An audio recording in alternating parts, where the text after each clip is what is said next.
Welcome to the Select Committee on Energy Independence and Global Warming. For generations now, America's universities, national laboratories, and innovative companies have fueled the technology breakthroughs that have put America in the lead and kept Japan, Europe, and other economic competitors in the rearview mirror. America's ability to combine innovative brains with can-do brawn has meant higher standards of living, a huge middle class, and increased economic opportunity for millions of our citizens. This is our competitive advantage.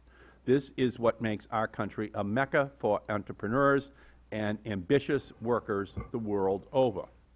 Our technology incubators are still pumping out the innovations, but our entrepreneurs and workers are increasingly being blown off the road.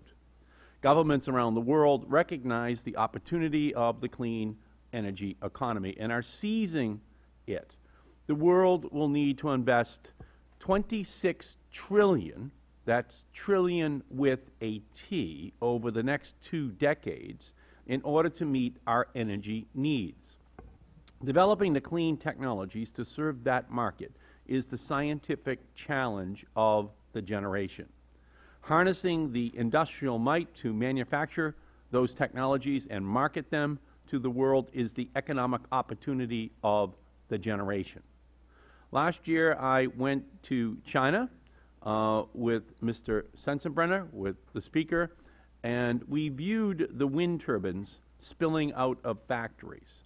I returned home warning of these economic missiles pointed at the heart of the U.S. economy. Today, the clean energy investment auditors are here to share the dismal scorecard. Twice as much money was invested in clean energy in China as was invested in the United States last year. A decade ago, China made 1% of the world's solar panels. Today, it makes nearly half of them. The $15 billion worth of solar panels China exported last year was more valuable than America's corn, beef, and chicken exports combined. China is no longer coming. They are here. They ate our lunch, and they are moving on to our dinner. And China is not alone. Germany, Japan, South Korea, and other countries recognize that dominating the trillion-dollar market of tomorrow requires foresight and public investment today. They are throwing the kitchen sink of policies at clean energy, renewable energy requirements, financing assistance, tax incentives, government procurements, carbon pollution limits. Here in the U.S., the longest-term federal incentive for clean energy expires in 2 years. Senate Republicans have steadfastly stood in the way of any and all long-term policies to support the manufacture and deployment of clean energy in this country. It is notable that we have entrepreneurs willing to invest in U.S. clean manufacturing at all in such an unpredictable environment. Some of China's clean energy incentives may be illegal violations of international trade agreements. Feeling that the future of America's clean energy sector is under threat, the United Steelworkers Union recently submitted a petition to the U.S. Trade Representative. The case alleges that China has used hundreds of billions of dollars in subsidies and other illegal trade practices to undermine foreign competitors and dominate the sector. I am very concerned about China's use of unfair trade practices to bolster the competitiveness of its industries, and I urge prompt action to address violations found through the U.S. Trade Representative's investigation. But we must not move forward recklessly on this trade dispute with China. In the end, competition is good. Competition is one of the chief reasons that the price of a solar panel has fallen by half in the last 2 years. Competition will ultimately make solar energy competitive with grid electricity in this decade, but this competition must be fair. It must allow American workers to play on the field. It must make it possible for us to export these technologies to other countries, especially to China. And that is why the U.S. trade rep must do the job that is necessary in order to protect American workers. So if we do not act decisively to provide the long-term and short-term incentives to make America the best place to invest clean energy dollars, someone else will. So let's get real. We will trade our addiction to Middle Eastern oil with an addiction to Asian or European clean energy technologies. From the Manhattan Project to the Apollo program to medical research to the Internet, government investments have and will continue to make America the place where the next great technological breakthroughs happen. The only question remains is whether American industry and workers will ride this technological wave. The stakes could not be higher. Let me now turn and recognize the ranking member of the Select Committee, the gentleman from Wisconsin, Mr. Sensenbrenner. Thank you very much, Mr. Chairman. In today's hearings, I expect a slew of experts to tell us what we already know. If we mandate that electric companies use wind energy, it will drive private investment into the wind sector. Of course it will. What investor wouldn't want a guaranteed market? If we mandate that everyone drives cars with square tires, we'll drive investment there too. But that doesn't mean that we should. Choosing winners and losers doesn't work. Europe provided as much with regard to clean energy investment. In Europe, government subsidies drove investment toward renewable energy sources. That investment and all associated jobs dried up as soon as the subsidies lapsed. Just a few years ago, President Obama held Spain as the model for encouraging investment in solar energy. Today, Spanish unemployment is over 20%. Is that really the model we want to follow? Europe proved that jobs associated with clean energy investment will last only as long as the government pays for them. Democrats couldn't get cap and tax through Congress, so now they're trying to circumvent voters and accomplish the same thing through the EPA. Their argument that if we don't force investors to spend their money here, they'll spend it abroad is wrong. The reality is that the technologies the Democrats want to mandate will drive the cost of our energy up, which will drive more manufacturing jobs overseas. Given a choice between one, forcing investment toward today's political darlings, or two, supporting sustainable market-tested businesses, I'm going to choose the latter every time. During the coming months, the American economy will be at the mercy of several environmental regulations from the Obama administration. These regulations will not generate jobs. They will generate significant costs for the businesses that create jobs. EPA's endangerment finding, which would allow the EPA to regulate greenhouse gas emissions, is the most widely followed and probably the most onerous example. Unless Congress stops it, these regulations will put EPA in charge of the U.S. economy. EPA would target more than 1.3 million commercial sources, which the EPA defines to include office buildings, small businesses, schools, churches, prisons, and similar structures.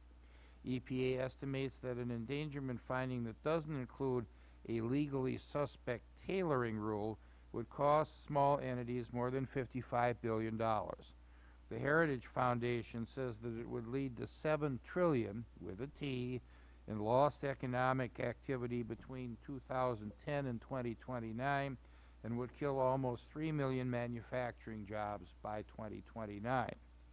One administration official told the Wall Street Journal that under the endangerment finding, the EPA was going to have to regulate in a command and control way, which will probably generate even more uncertainty.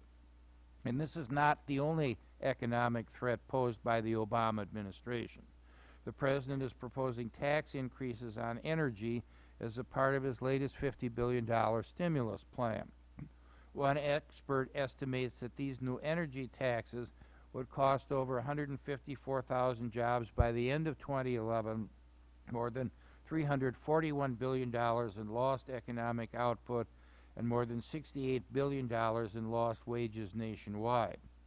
EPA has termed another set of onerous regulations Boiler MACT. These regulations will set emission standards for hazardous air pollutions.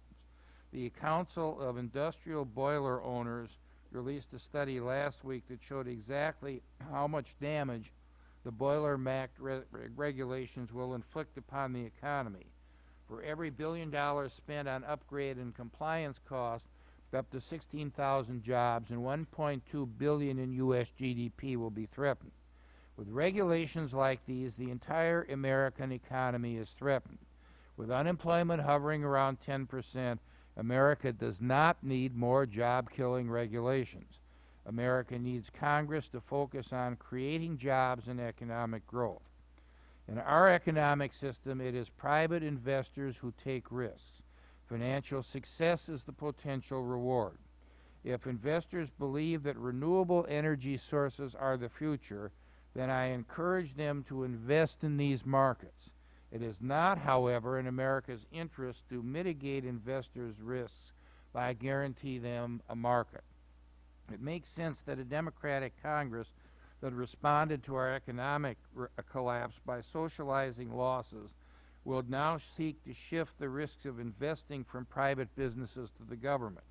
In today's hearing, the majority is effectively arguing that government should bet on winners and losers so that investors do not have to. The model is backwards and reflects a fundamental disagreement on American capitalism. While I will gladly work with Democrats to lower taxes and other disincentives for investment, I cannot support a model that I believe is at odds with how our economy works.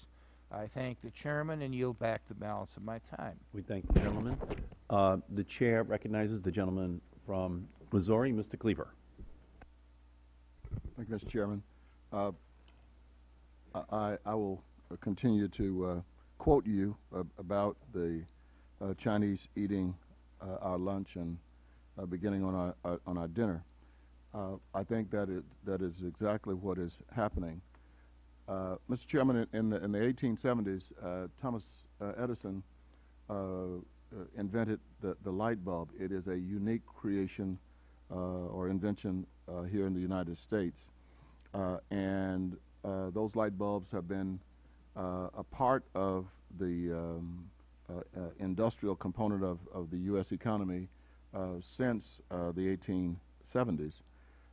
General Electric will discontinue manufacturing the light bulbs that we know as incandescent bulbs at the end of this month. And the United States will now purchase the CFLs from abroad, mostly from China. The glass tubes that are twisted, which helps in reducing the amount of energy needed, about 75% less energy, requires a lot of hand labor. And that hand labor, of course, is infinitely cheaper in China. So a unique American invention is now being manufactured almost exclusively in China.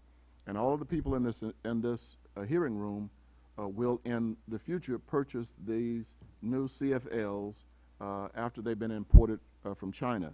I think that should be a wake-up call if there's one needed. And it is my hope that this hearing this morning will allow some additional information to be brought forth that will inspire the great ingenuity that has made America what it is to continue and recapture particularly those things that began on these shores. I yield back the balance of my time. Thank you, Mr. Cleaver. Now we will turn to our first witness, who is Michael Liebreich.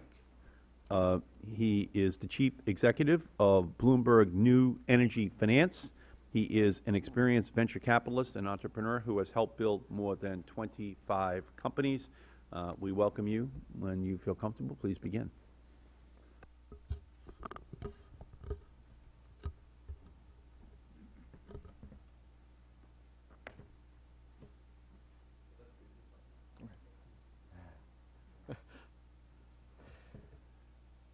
Good morning, Chairman Markey, gentlemen of the committee, ladies and gentlemen.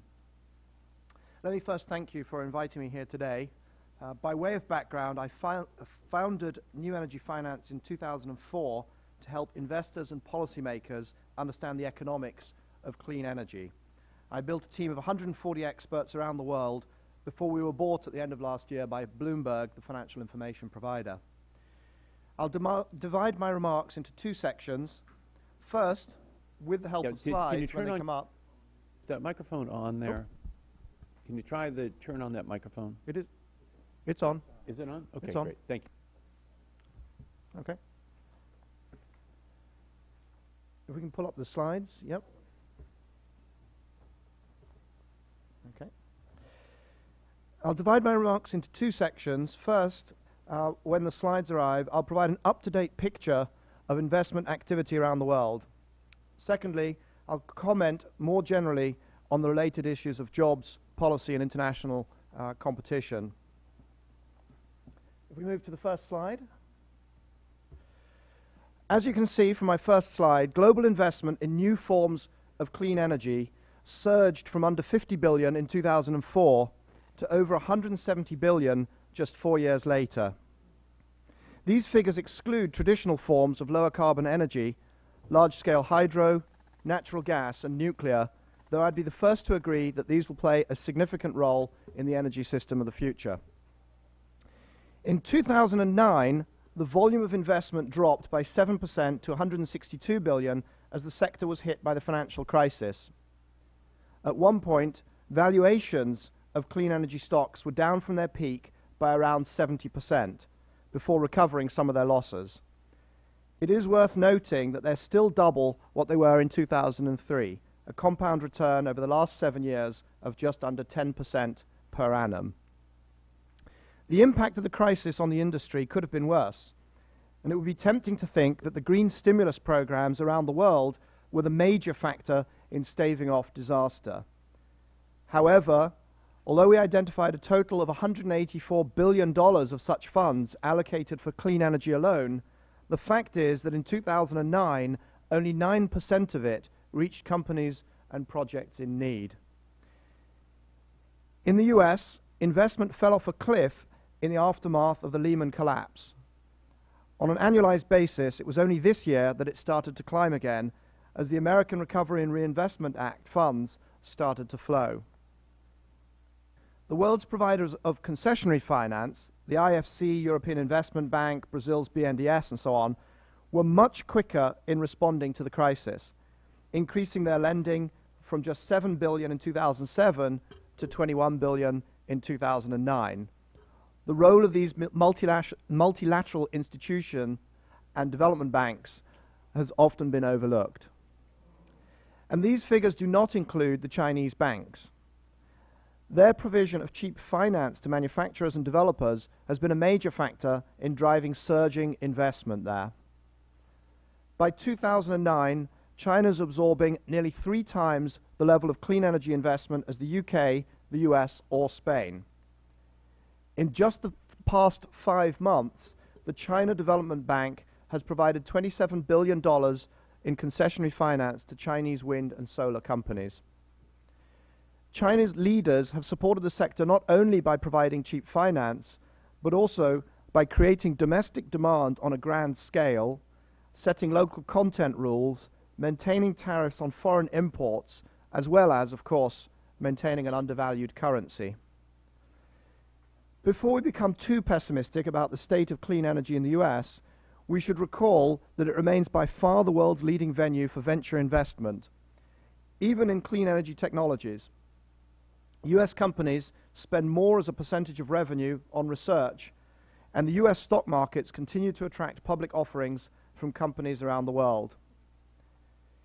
However, there is no question that the period 2007 to 2009 saw Asia take over from the Americas as the #2 region of the world for clean energy investment.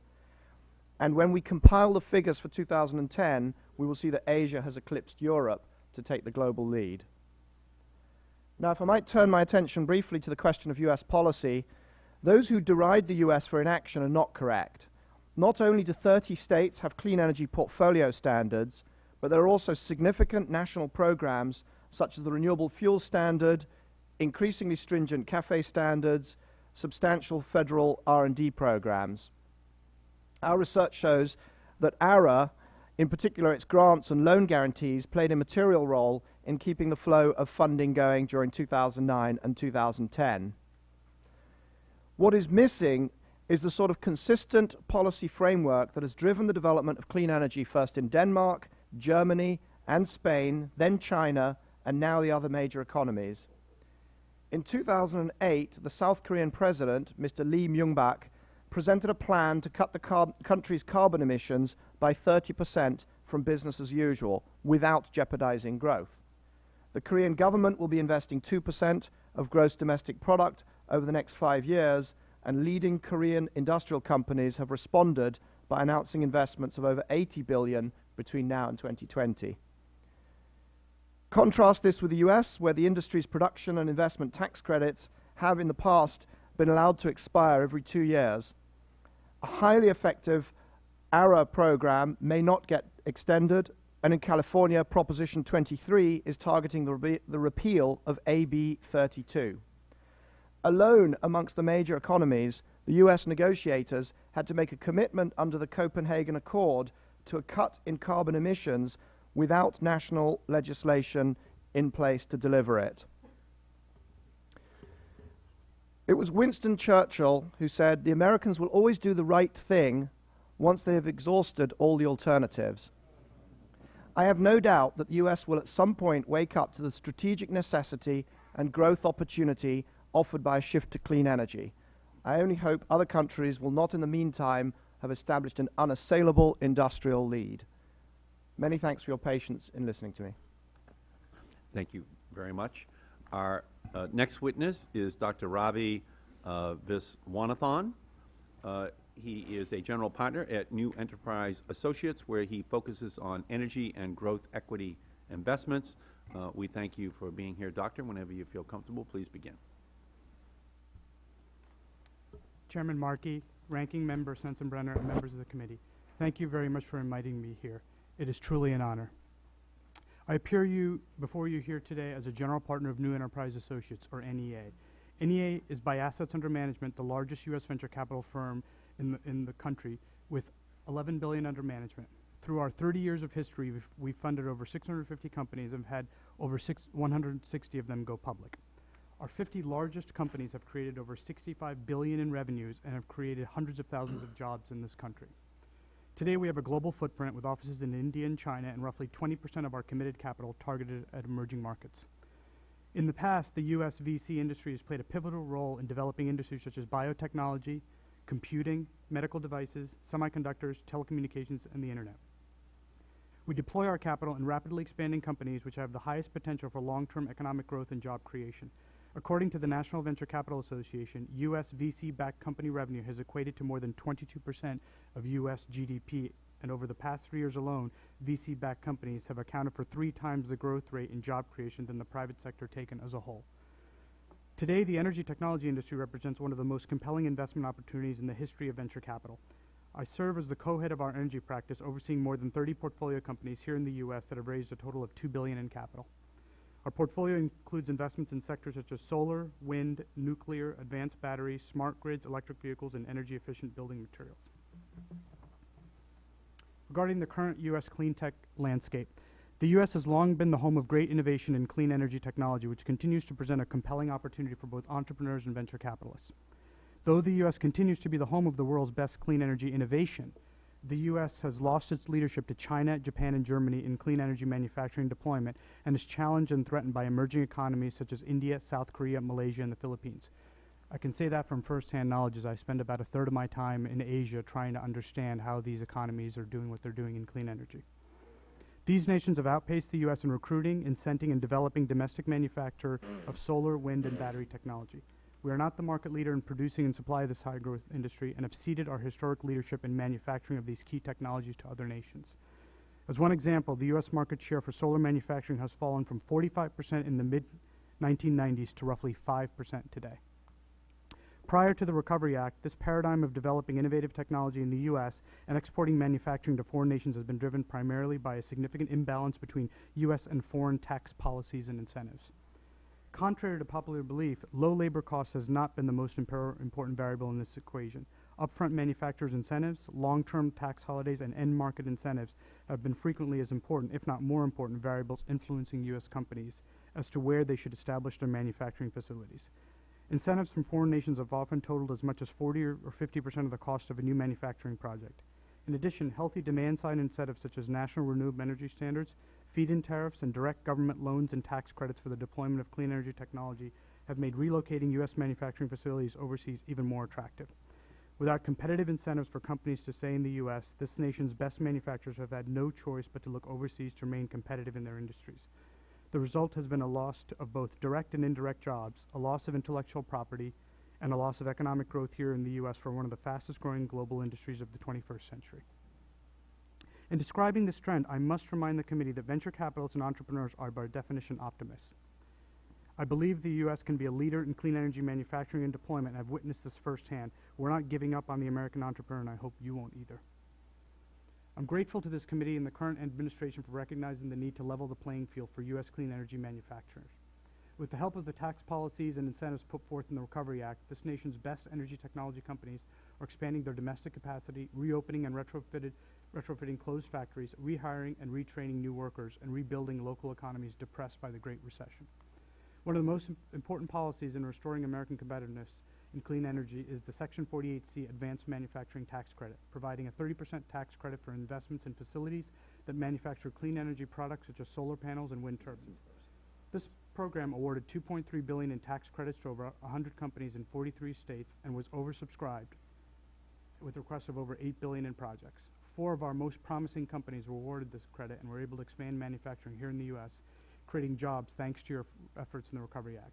One of these companies was Suniva, one of our companies. They were able to expand their solar manufacturing from 33 megawatts to 170 megawatts in Norcross, Georgia, hiring an additional 60 workers and creating more than 100 construction jobs in an economically depressed suburb of Atlanta.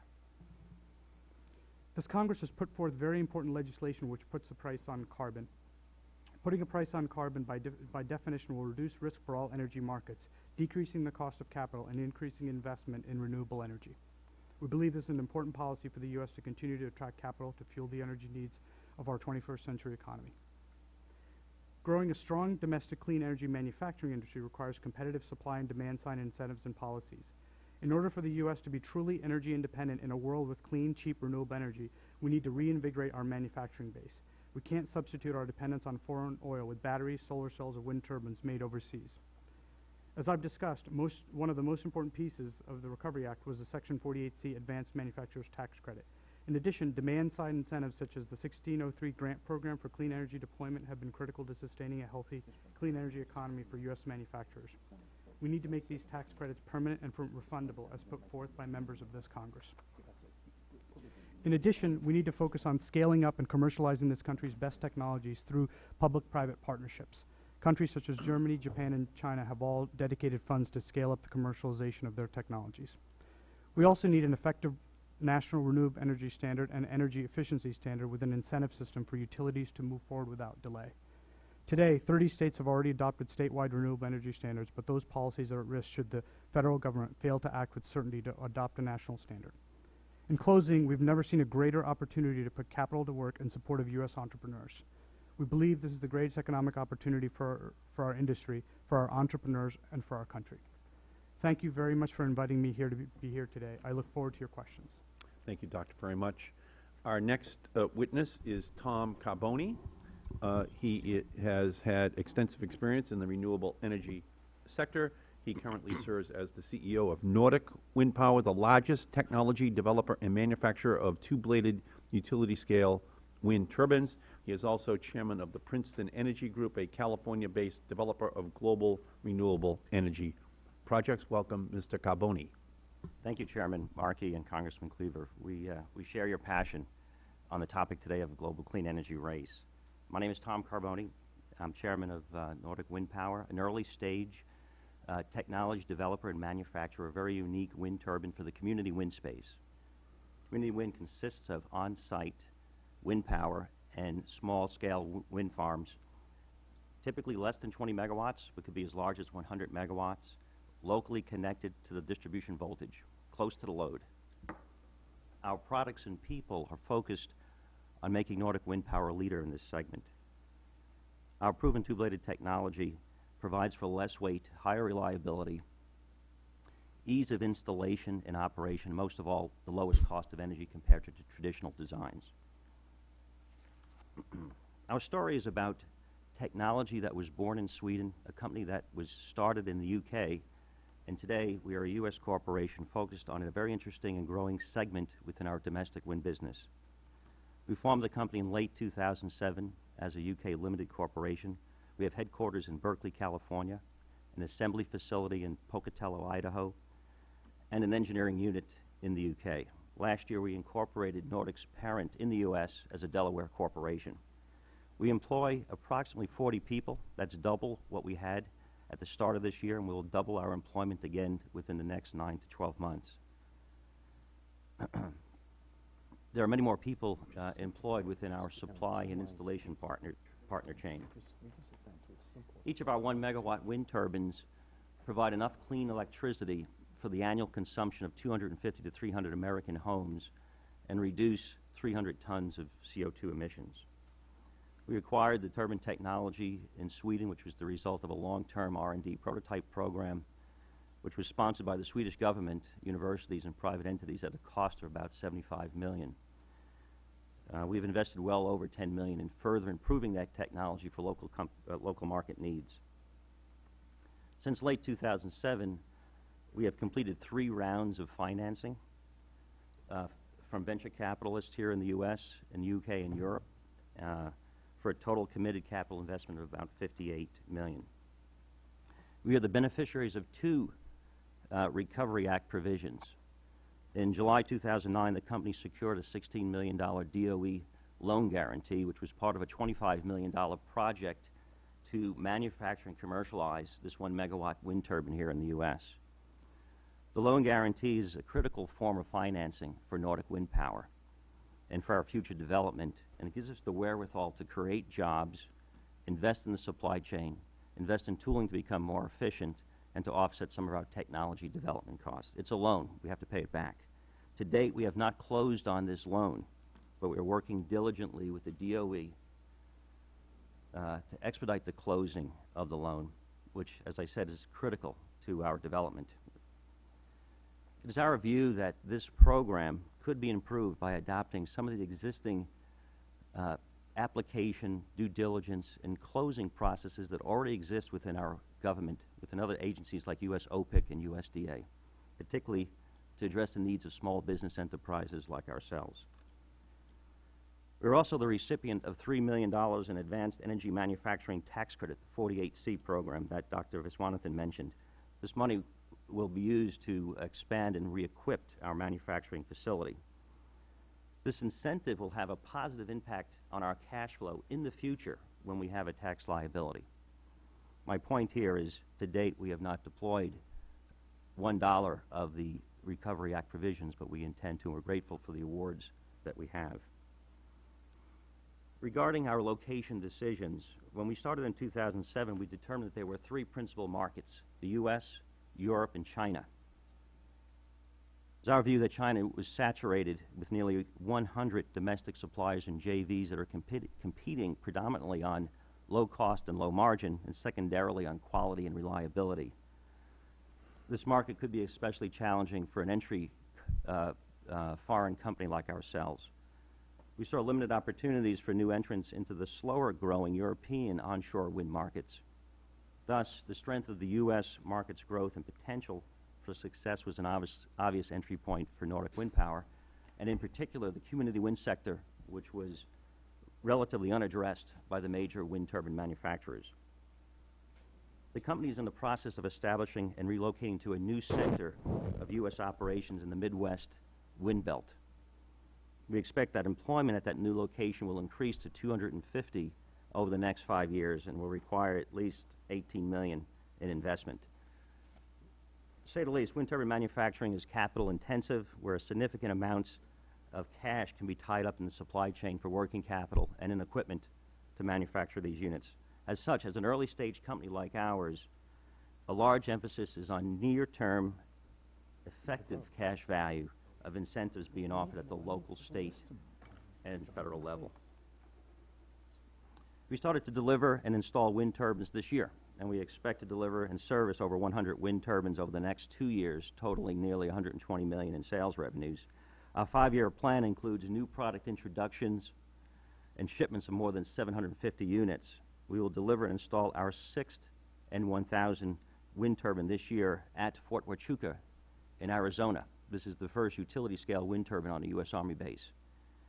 We have 2 wind turbines supplying one power to a school in Indiana, another to a municipality. And I would like to mention that 3 of our wind turbines were exported and installed in a project in Latin America with the Made in America stamp of quality on them.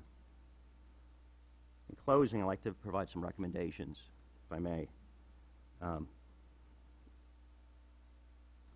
My recommendations are based on 3 programs that exist today or are contemplated, that already have spent time and a considerable amount of energy and bipartisan cooperation. My recommendations are intended to make the programs more effective for innovative U.S. energy companies like ours so that we could compete more effectively. Number 1, and you've heard it from Dr. Viswanathan, pass the Federal Renewable Electricity Standard, the RES. The American Wind Energy Association estimates that 250,000 jobs will be created by this.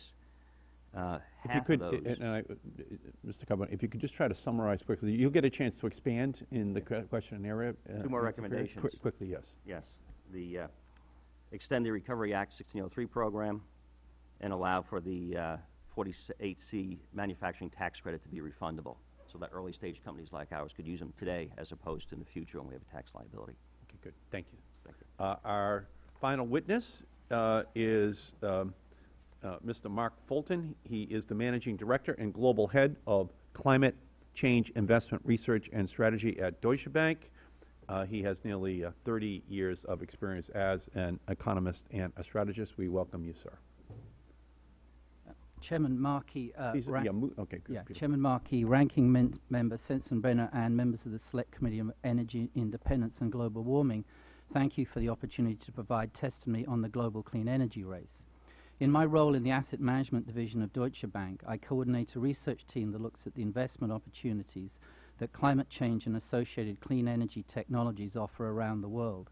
Since we in asset management started issuing educational white papers on these themes in 2007, the basis of our investment thesis has been demographic pressures on resources and environmental externalities as identified from scientific sources, combined with energy security and economic opportunity, has led to government policy response at all levels, creating new technologies and industries as companies respond. As we sit here today, the U.S. federal and indeed state governments are at a crucial crossroad in their policy stance on clean energy. Will they take action to deepen and extend policies, or will they fall behind other countries around the world? The stakes are high in terms of energy security, new jobs, industries, and the climate. Certainly in a U.S. context, policy at federal, state, and local levels are all important. This year in the United States has been a challenging one for those looking to invest in these new clean energy industries on a longer-term basis. Uncertainty abounds. At a federal level, given political complexity, there's been no energy or climate bill passed out of the Senate to complement the comprehensive approach taken by the House of Representatives in passing the American Clean Energy and Security Act that directly tackled climate issues and provided significant funding to clean energy and energy efficiency. At the same time, the most comprehensive climate and clean energy provisions of any state are under threat from California's Proposition 23, which seeks to suspend the state's Global Warming Solutions Act and would have a significant impact. Working for investors as an asset manager, these uncertainties are discouraging to capital deployment in the U.S. in the long term. We have formulated a simple but fundamental framework for assessing regulatory environments around the world, which we call TLC: transparency, longevity, and certainty. Investors need transparency in policies to create understanding and a level playing field. Longevity means policy has to match the time frame of the investment and stay the course. Certainty refers to knowing that incentives are financeable. In economic terms, TLC should result in a lower cost of capital for projects while still delivering a fair and market-related return to capital. For instance, I believe that U.S. renewable policies could include more elements of TLC. State-level renewable portfolio standards set targets for renewable deployment. However, in most cases, these do not have enforcement measures nor penalties to ensure they are financed. Renewable energy projects have therefore relied much in the short term on the complementary investment tax credit and production tax credit tax equity programs to get financed. Due to lack of longevity, this has produced an on-off pattern in renewable deployment. Since the financial crisis, the tax equity market has not been strong, and so the American Recovery and Reinvestment Act of 2009 introduced the Section 1603 Treasury Cash Grant. This indeed has been successful in generating projects in the past year, especially when combined with the Advanced Energy Manufacturing Tax Credit to encourage domestic production. But these programs sunset in 2011, and the renewable project pipeline is already under pressure as the tax equity market still struggles. As outlined in a paper released on September the 16th by US Pref, this puts over 100,000 jobs at risk. The Department of Energy's Section 1703 and 1705 loan guarantee programs for early and later stage clean energy projects also sunset in 2011. Looking around the world, we see many countries embodying TLC in their climate and energy policies and achieving capital deployment. As a German bank, we have knowledge of the German experience in particular. In a recent paper, we looked at the major elements of a strong policy regime. In the passage of the EEG in 2000, which was updated in 2009, Germany established a feed-in tariff regime that supports the EU-mandated goal of 20% renewable energy as a share of electricity by 2020. This embodies TLC for investors.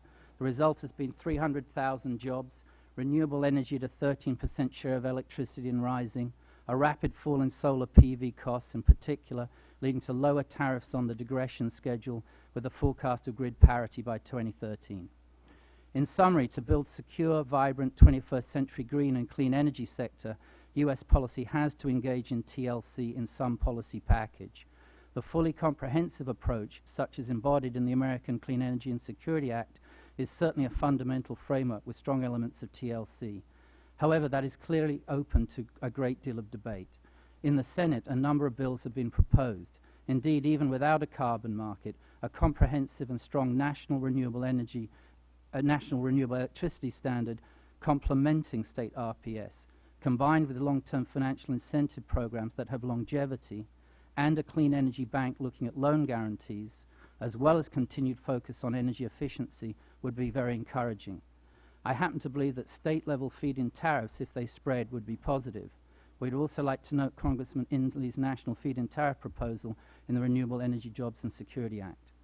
In closing, I thank the Select Committee on Energy Independence and Global Warming for this opportunity to testify and share our perspective. I applaud the committee's commitment to addressing these important energy and climate issues. This is not just a matter of good policy for the United States. There is a global movement happening that is creating economic activity in a race to scale. So there is a question of urgency in whether US citizens will share in the new wealth being created. Right now, by extending what is already working in the Section 1603 Treasury Cash Grant and the Advanced Energy Manufacturing Tax Credit, Congress can help to underpin a growing industry and create or preserve valuable jobs. Thank you. Thank you, Mr. Fulton, very much. Now I'm going to turn and recognize the gentleman from Missouri, Mr. Cleaver, for as much time as he may consume in his question and answer period. Thank you, Mr. Chairman. Let me apologize to the panel. I have two other committee hearings that started at 10 o'clock, Homeland Security and Financial Services. One is here and one is in another building, so I apologize. This is, to me, extremely important. And Mr. Capone, thank you for being here. Thank you for the great work your company is doing. This is a somewhat convoluted question, but large Chinese windmills are selling for about $685 per megawatt of capacity. In the United States, it's about $825 per megawatt of capacity. So the Chinese are able to sell it infinitely cheaper. That is probably because of, I mean, they probably violate some WTO rules, but in addition to that, they are getting government backed loans to do the work, and when you combine that with and they're doing land deals, and there is a chance that China could suffer the same fate that hit us in December of 2007, the beginning of the recession, which is the collapse of the real estate market. So their plants are connected to land deals, and the government is backing the loans. Do we have to wait on a potential collapse, do you think, in China, Chinese economy before we have a chance to catch up, or is there something that we can do to not only catch up but to supersede the Chinese? Thank you for the question, Congressman Cleaver. In our view, and particularly my view, in our analysis, it was difficult for us to export to China from the United States with our wind turbine. Although a large majority of our part numbers are sourced here in the United States, a fair amount of the value is today imported, and that was the result of a very constrained local market here in terms of the supply chain in 2008 and 2009 when we had a large booming business that caused us to go offshore. We're currently domesticating a big part of our supply. We're finding, and since we've gone global with our supply chain, we're finding very competitive domestic supply for wind turbine components. There is capacity. I'm sure that's driven down the supply. My figures are a bit different than yours in terms of what is the wind turbine package to a wind farm here in the U.S. Our pricing, the pricing of our competitors, are in excess of 1.2 to 1.5 million. We have seen Chinese supply coming at about 1 million a megawatt installed. However, we've also seen that it's more than just the product. It's the process and the people behind that product and how these products are serviced over the 20 years that they're expected to operate. So I think today, there is competitiveness within the U.S. Supply chain. It is actually improving. These incentives that we talked about today, particularly the ones that Nordic is trying to employ, will increase our productivity and therefore our competitiveness. It will be a fight for sure with Chinese wind turbines and Korean wind turbines come to the U.S. Shores. But I think it's a good fight. It's the one that we really I think have the opportunity to combat. Well, let me ask any or all of you one question. If you were sitting here and necessarily engaging in a debate with some good people who think differently, who would say that we can't expend large amounts of taxpayer dollars at this time because we need to concentrate on reducing or eliminating the deficit.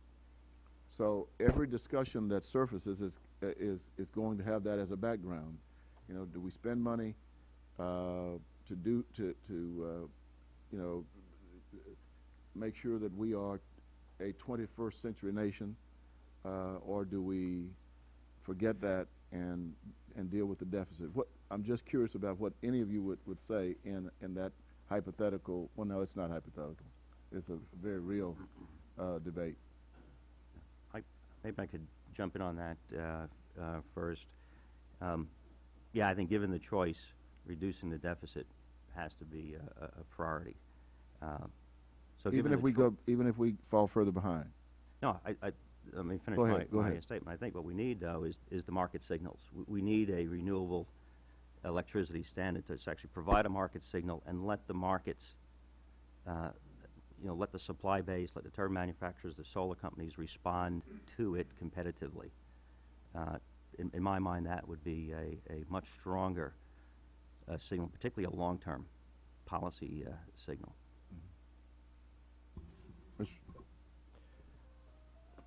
I think, first of all, it's very difficult to have that discussion with somebody if they haven't first agreed that there is a benefit to this shift towards cleaner energy and towards, in a sense, energy that comes out of technology rather than energy that comes out of the ground. So that's the first. Now, that's my caveat before I start. Well, that ends it pretty much. Well, it certainly hinders the discussion with some folks. But there are a lot of people who actually are in the middle camp where they see the need, they see China forging ahead, Korea is about to start, Europe, and actually do see the need to take action. And then the issue that you raised specifically around the deficit is one that I think one can deal with, because I think that there are ways of designing policy that don't just require checks to be written by either federal or state governments. And so the renewable portfolio standards, if they had the appropriate teeth, would actually achieve a lot of that. It's not necessary just to incentivize, just to pay money for the good energy. You can actually mandate a volume and then let the market decide how to fulfill that. But if you go that route, then it does have to have teeth. There's no point having a renewable portfolio standard that can be bought out at such a low price that it essentially is ineffective. There are other areas where there are barriers to switching to clean energy. There are other areas where some of the externality costs of the alternatives ought to be priced in. And so I think that the important thing is to go through the policy and look at ways of doing it that don't hit the budget. If you believe that it is important, then that's the challenge ahead. So, Congressman Cleaver, I think it's a very fair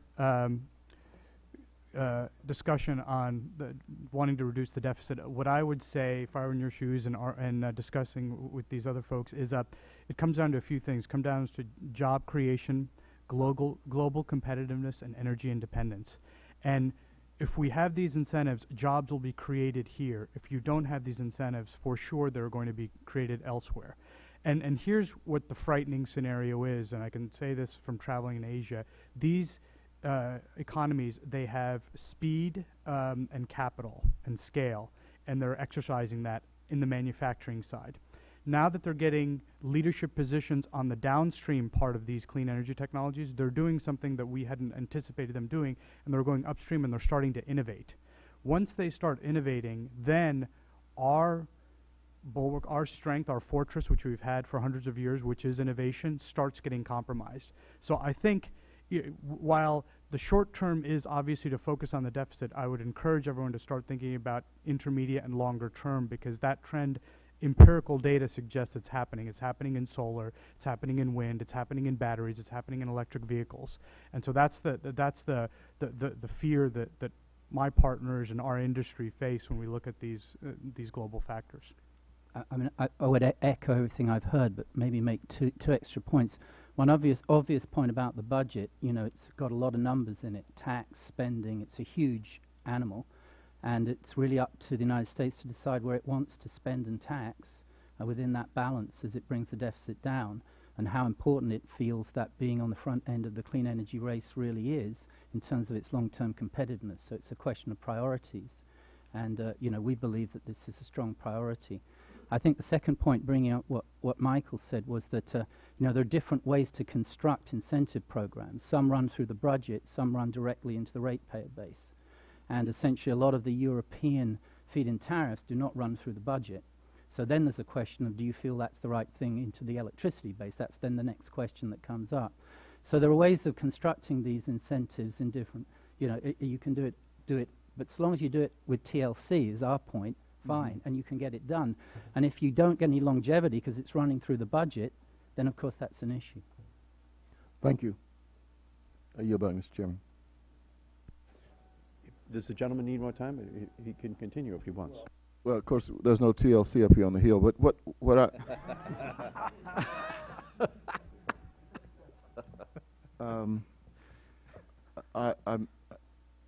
I agree. I mean, we've got to make some choices if we're going to do this. But my fear is while we're struggling with the choices, we fall further behind. and nothing moves swiftly here. And I guess I'm not looking for you to solve this dilemma, but you have helped craft, I think, for me at least, an argument. What do you say, though? I mean, Mr. Sensenbrenner, my friend, left. He had another commitment, but you know, if this is always presented as you know, some kind of new way to tax the public, you poison the public to the need to move and move swiftly to create. Ms. Fulton. Yeah, well, I think it's interesting, actually. We talk a lot about costs, but there's still a big debate about how to measure those costs. So, you know, at a very narrow level, we look at the so-called cash costs of deploying, say, you know, solar against coal. But of course, the wider debate is, what are the externalities? What are the real costs of those technologies, of those fuel sources? And that's when, of course, it gets more difficult, because we're talking about economists call externalities. But when you start loading in the externalities, if you happen to believe the environmental impacts, health impacts, and so on, then you get very different numbers as to what's, you know, yielding. I think the second point I'd like to say is that we hear a lot about how this is just a lot of subsidies and, you know, keeping the market going when it should just be, you know, doing it itself. I think the point is that we particularly see these as, I'd like to call them incentives to scale. Essentially, these are new industries scaling up. Every new industry, really big industry, you go look at history, gets some help from government when it's scaling, generally. So, and we know fossil fuel industries around the world, by the way, have between 300 and 500 billion of subsidies, which is calculated by the IEA. So it's not a level playing field anyway. And secondly, so what I'd say to you is that if you think about it, what we're trying to do is incentivize the scale deployment of these new industries. And as they do that, their learning curves, their costs come down. And we're hearing that. And, you know, the Germans believe that as they've incentivized the supply-side response of solar PV, and we've seen the crash in prices, which they're now reflecting in their tariff digressions, then we're going to see, you know, grid parity against the fossil fuels, you know, within 3 to 5 years maximum. So we keep talking about is, oh, we're subsidized. No, these are incentives to scale, to develop industries, to make the clean economy work. And you're right, at the end of the day, the next 5 years, I actually think the next 5 years are very crucial, because grid parity is sort of coming as these industries build. And during that process, have you incentivized your own manufacturing base and your own economies to participate in that? Thank you. Mr. Liebert. I've had you know, a minute or two to reflect on how we can perhaps try and help you to persuade Mr. Sensenbrenner to approve some of the measures that you might want to. And I think that I would probably start by talking about, you know, the risk to the U.S. economy is not going to be defined by the odd program here or there and a few billion more or less of this or that grant program or loan guarantee. The issue that really is at stake here is whether the U.S. is going to be a price taker on energy in its economy for the next 2 decades, 50 years, 100 years. If you go back in history, while the U.S. was a net was a net exporter, was producing enough energy domestically for its own demands, that was not an issue. And what's happened as U.S. oil has depleted and imports have gone up and up, the U.S. is a price taker on energy. And this has been at the root of a number of different episodes of economic instability, which have actually destroyed enormous numbers of jobs along the way. And it's because the U.S. is a price taker on energy, fundamentally. Now you move to these technologies, and I think, and the analysis that we do, and my fellow panel members will confirm, that these energy technologies will become cheaper in the long term than fossil fuels. And so the U.S. has an opportunity. So the world will shift to these technologies. It won't be fast. We're talking decades, sometimes perhaps many decades, but this is the shift that's going to happen. And then the question is the U.S. going to be a price taker on those technologies? You used the example of compact fluorescent light bulbs. Move to the next stage, LEDs. We're going to be buying those from Taiwan. Are we going to be a price taker on our main electricity power and on our main fuel sources because we've not developed these industries here in the US? And I think that there is an opportunity. There is really, this is the real debate. And so if you can win that debate about whether the US has to lead in these technologies, then the discussion with Mr. Sensenbrenner and his colleagues perhaps is about how to do that rather than about the desirability of doing that. And the evidence that perhaps could contribute to that is evidence around the economics of this stuff. The last 5 years has been very unusual because, first of all, the amount of demand that suddenly arrived in the industry overwhelmed the supply chain. From 2004 through to 2008, the price of clean energy went up, not down. The long-term history is it comes down. There's an experience curve. This stuff is driven by developing technology, developing logistics, developing supply chain, developing skills, developing financing mechanisms, and so on, and the price comes down. And the last 2 years, we've seen that really, we've seen the costs come down in a way that's caught up with those trends. And I think that when you start to delve into the fact you have fossil fuels getting more expensive, and you have fossil fuels causing accidents like what we've seen, the tragedy on the Gulf Coast that we've just all lived through, and then you contrast that with the costs coming down, and you can provide data on that. This is something that yields to analysis. Then I think maybe the debate moves on from whether we have this program or that, and is this just tax and spend, or is this just a subsidy, and will it just stop? And the fact that Spain's solar program blew up because it was poorly constructed, Spain's wind program certainly didn't, and Germany's solar program didn't, and China's solar and wind program certainly didn't, and Brazilian ethanol program certainly didn't. There are plenty of examples one can bring to bear that back up this thesis that this is the future of the energy industry, and America really needs to get into the price-giving and not the price-taking position. Thank you very kindly. We thank the gentleman very much. And I think that the gentleman from Missouri in his questions has laid out, you know, and your answers have helped to lay out the challenge for America. And a couple of you mentioned this challenge to AB 32 in California. You mentioned that there is now an attempt to repeal the clean energy laws of California. And therein lies our challenge, because that attempt to repeal the clean energy laws in California is being financed by the Koch brothers, Tesoro, and by Valero, 3 companies with oil refineries in Texas. So Texas is financing, Texas refineries are financing an effort to repeal California clean energy laws, huh? And so what's the stake there? Who are the winners if the Koch brothers, Tesoro, and Valero win? Well, the winners are those 3 companies and China. Those are your 2 big winners up on the scoreboard.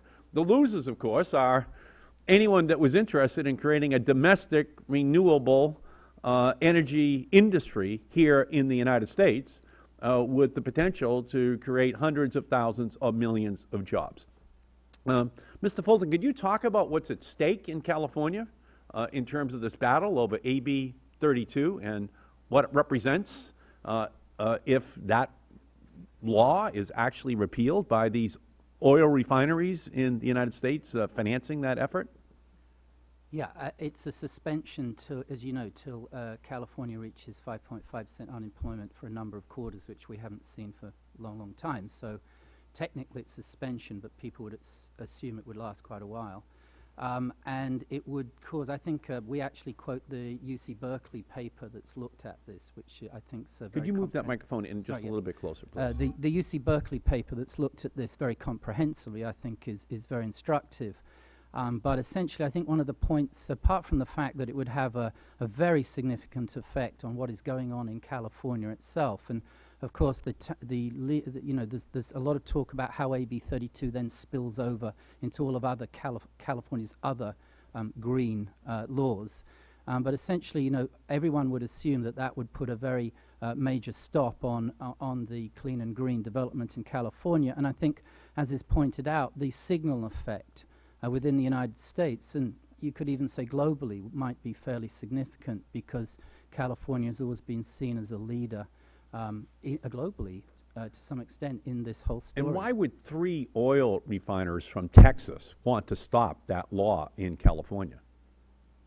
Well, I'm not an oil expert, but I assume they feel that that's something that would be good for them. I don't know. You don't know. I guess you don't have to be Dick Tracy to figure out why they would be opposed to it. The oil refining industry clearly has a stake in putting an end to this clean energy revolution. Not all of them. There are some that are willing to make the transition. But these 3 companies are clearly intending on keeping us dependent upon imported oil, on the one hand, and not putting in place a domestic policy that challenges China in terms of the manufacturing of the new technologies that inevitably are going to be deployed here in the United States, if for no other reason that states have put on the books their own laws that are going to require renewable energy to be deployed, and local governments increasingly as well. Mr. Viswanathan, you mentioned AB 32 as well, I think, in your statement. I didn't, but I think my comment is... Can you move that microphone in just a little bit closer, please? Yeah. So I would echo everything you've said. I think it would be disastrous. If you look at what's happened in innovation, and my colleagues have eloquently pointed out about how the costs have come down. So the whole field of material science, which is the underpinnings of a lot of these technologies, has grown up. It used to be science projects in universities. We spun them out of universities. We helped scale them. And guess what happened? That happened 3 to 5 years ago. In that period of time, you had an economic meltdown. You had capital that fled the system. You had China with their commitment and resolve take over. And so you keep getting body blows, and this is yet another one. And so this really doesn't help us at all in what we're trying to do, which is take these technologies who have actually come of age, and this is when you want to really press fast forward and get them to that next level. These negative incentives can be disastrous. Do any of the rest of you wish to comment on how disastrous a repeal of the California clean energy laws would be? Mr. Leibrach. I could comment on how disastrous it would be. I think, again, we don't need to be Dick Tracy to know that it would be disastrous, because California is seen not just as a U.S. leader in essentially capping its energy use per capita, but it's also actually a global leader. But I want to comment on, I think, one aspect of this, which is that even with money from oil companies, it wouldn't be threatening. There would be no chance of success if they were not tapping into a strain of concern and skepticism amongst a proportion of the population. And so I think having accepted that it would be catastrophic, it's something that definitely will set the industry back considerably. Perhaps some thoughts on what could be done to create a protection against that, because I think that the debate has become too much about subsidies or not. Well, just so I can say this, so the Koch brothers also financed Tea Party activities, and just so you say, it does tap into something that's quite deep, because 70% of Tea Party members do not believe in evolution. So to the extent to which they don't believe in evolution, and they don't believe in clean energy, I guess they are tapping into something. The question is, are they tapping into anything that is valid scientifically? And if they pour millions of dollars into that effort, do they drive an ultimate result that is completely at odds with everything that we know scientifically and technologically that we should be advancing as a strategy in our country? So I understand what you're saying, that they're tapping into something, but I just want to define that they're also creating the thing that they're tapping into, which is this defiance of 150 years of scientific breakthroughs in our society. I agree. I have speculated privately as to whether there's a correlation between those who deny evolution to those who don't believe in climate change to those who don't believe we can ever change to new energy sources. Well, if the same source of funding is providing the public debate on those issues, then while you're looking at the people who are reflecting what they're reading, what they're hearing, the questions that are raised, you have to understand that it all goes back to these oil refiners that are financing these efforts, and not necessarily to advance the goals of denial of evolution, but rather to use those people as a way of then killing things that they believe might interfere with their own economic objectives, which is the continuation of massive importation of oil into the United States from the Middle East that they have the opportunity to refine. So I don't think, again, that's a complex formula. I think every American, every thinking American actually supports that.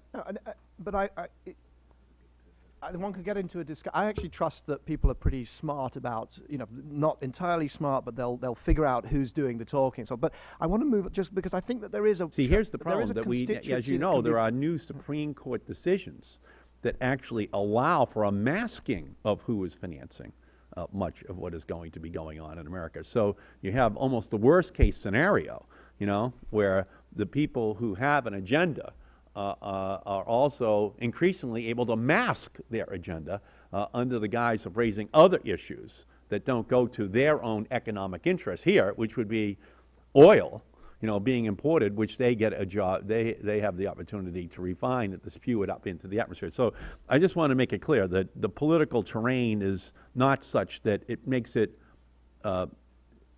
transparently easy for the voter to understand, in fact, what is at stake as these issues are being publicly debated. So, please continue. So, what I wanted to suggest is that there is, however, a powerful constituency that one could try to develop to oppose that the money that's being spent on the repeal campaign, and that is California's technology community, and also those who people need to understand that this is the way to create jobs and wealth and prosperity. So to counter this idea that all it is about increasing taxes and giving away money to technologies that don't work.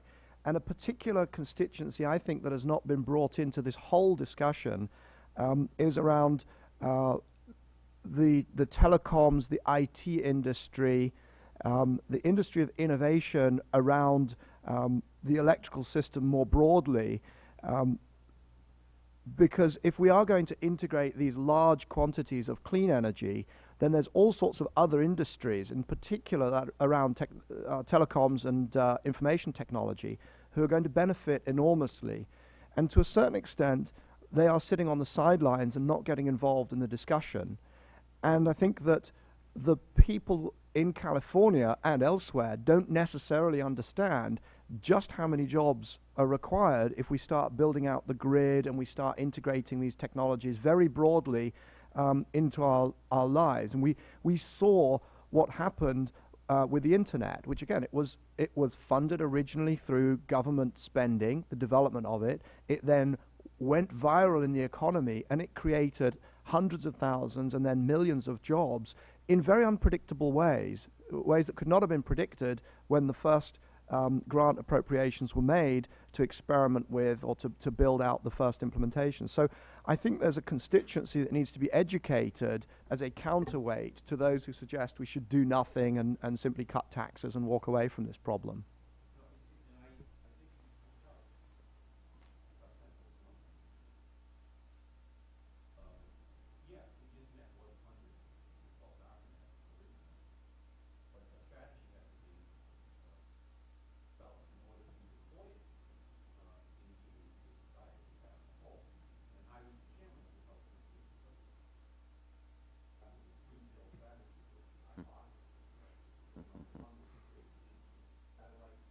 Bill number 1 was to create the 18-inch satellite dish industry, which the cable industry opposed because they didn't want the competition.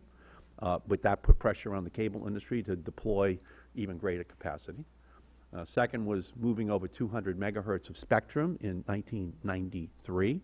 That created the third, fourth, fifth, and sixth cell phone license in the United States. They all went digital and went to under 10 cents a minute. The two incumbents, who for this purpose would be the oil refineries in a telecommunications sense, they were both analog and 50 cents a minute with a phone the size of a brick in 1993. And the third bill became the Telecommunications Act of 1996, which moved us from dial-up to broadband, which moved us from black rotary dial phones to BlackBerries. By 98, there's a new company called Google that can be started, and Hulu and YouTube and eBay, all highly anticipatable, not in terms of what they actually do, but with this incredible additional broadband, yeah, we're going to create a couple of million new jobs. That was my strategy back in the 1990s. I knew what I wanted to accomplish, but you needed new public policies because the incumbent two companies weren't going to move rapidly in that direction. It's always good to have a monopoly or a duopoly in any marketplace. You can divvy it up 50% apiece, which is a good business if you can get it. So we need to do the same thing here, and we need to do the public education that explains how these new jobs are going to be created for a new economy.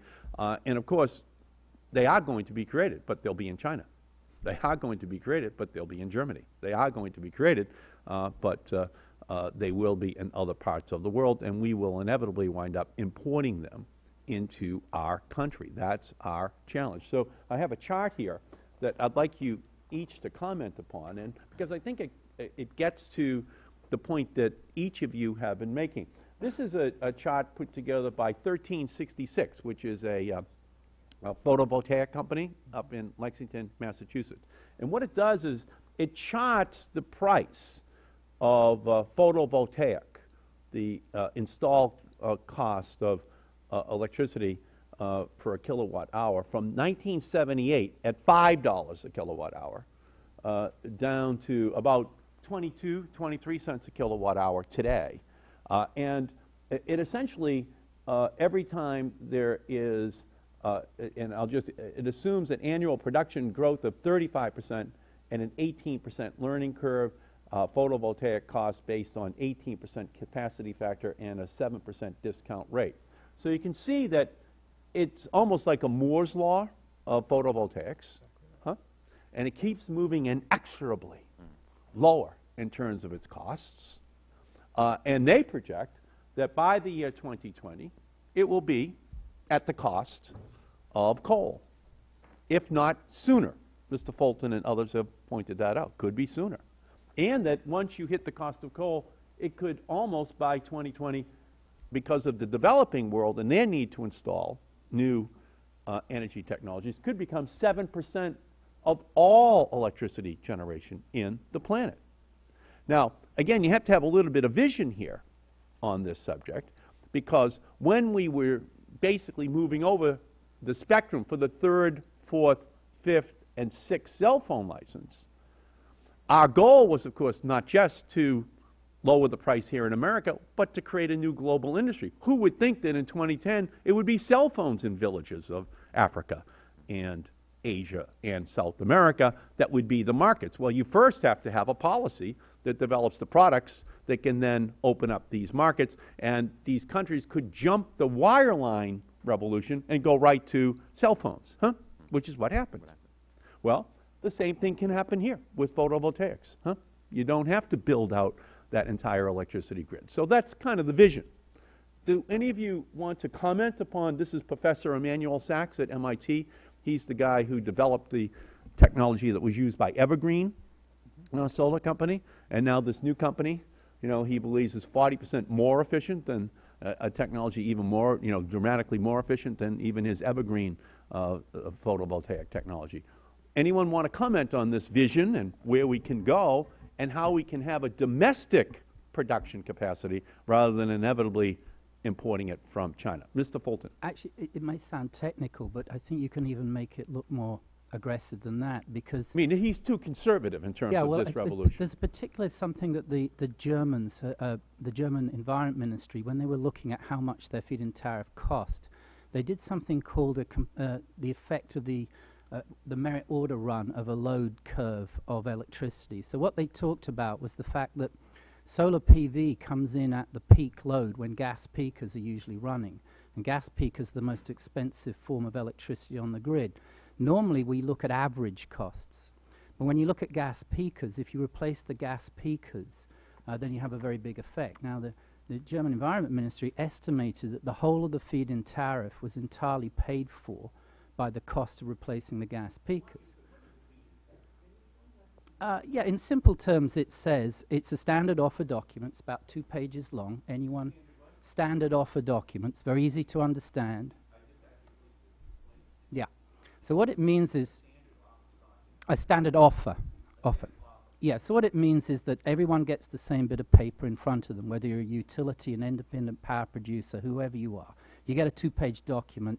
You know what you're getting, what tariff you're getting. So essentially the tariffs are set by the government, but in consultation with the market in terms of costs. They're reviewed, and in the German system, that there's a digression over time, and the digression is actually targeted at what they believe will be grid parity. Therefore, the signal is given to the industry, you'd better be on that curve, because we're not paying you to get off the curve, we're paying you to get on the curve. And that's why I call them incentives at scale. There's a strong signal, this is a temporary incentive, get to scale, get your costs down. And they try to influence the direction of the digression of the cost curve.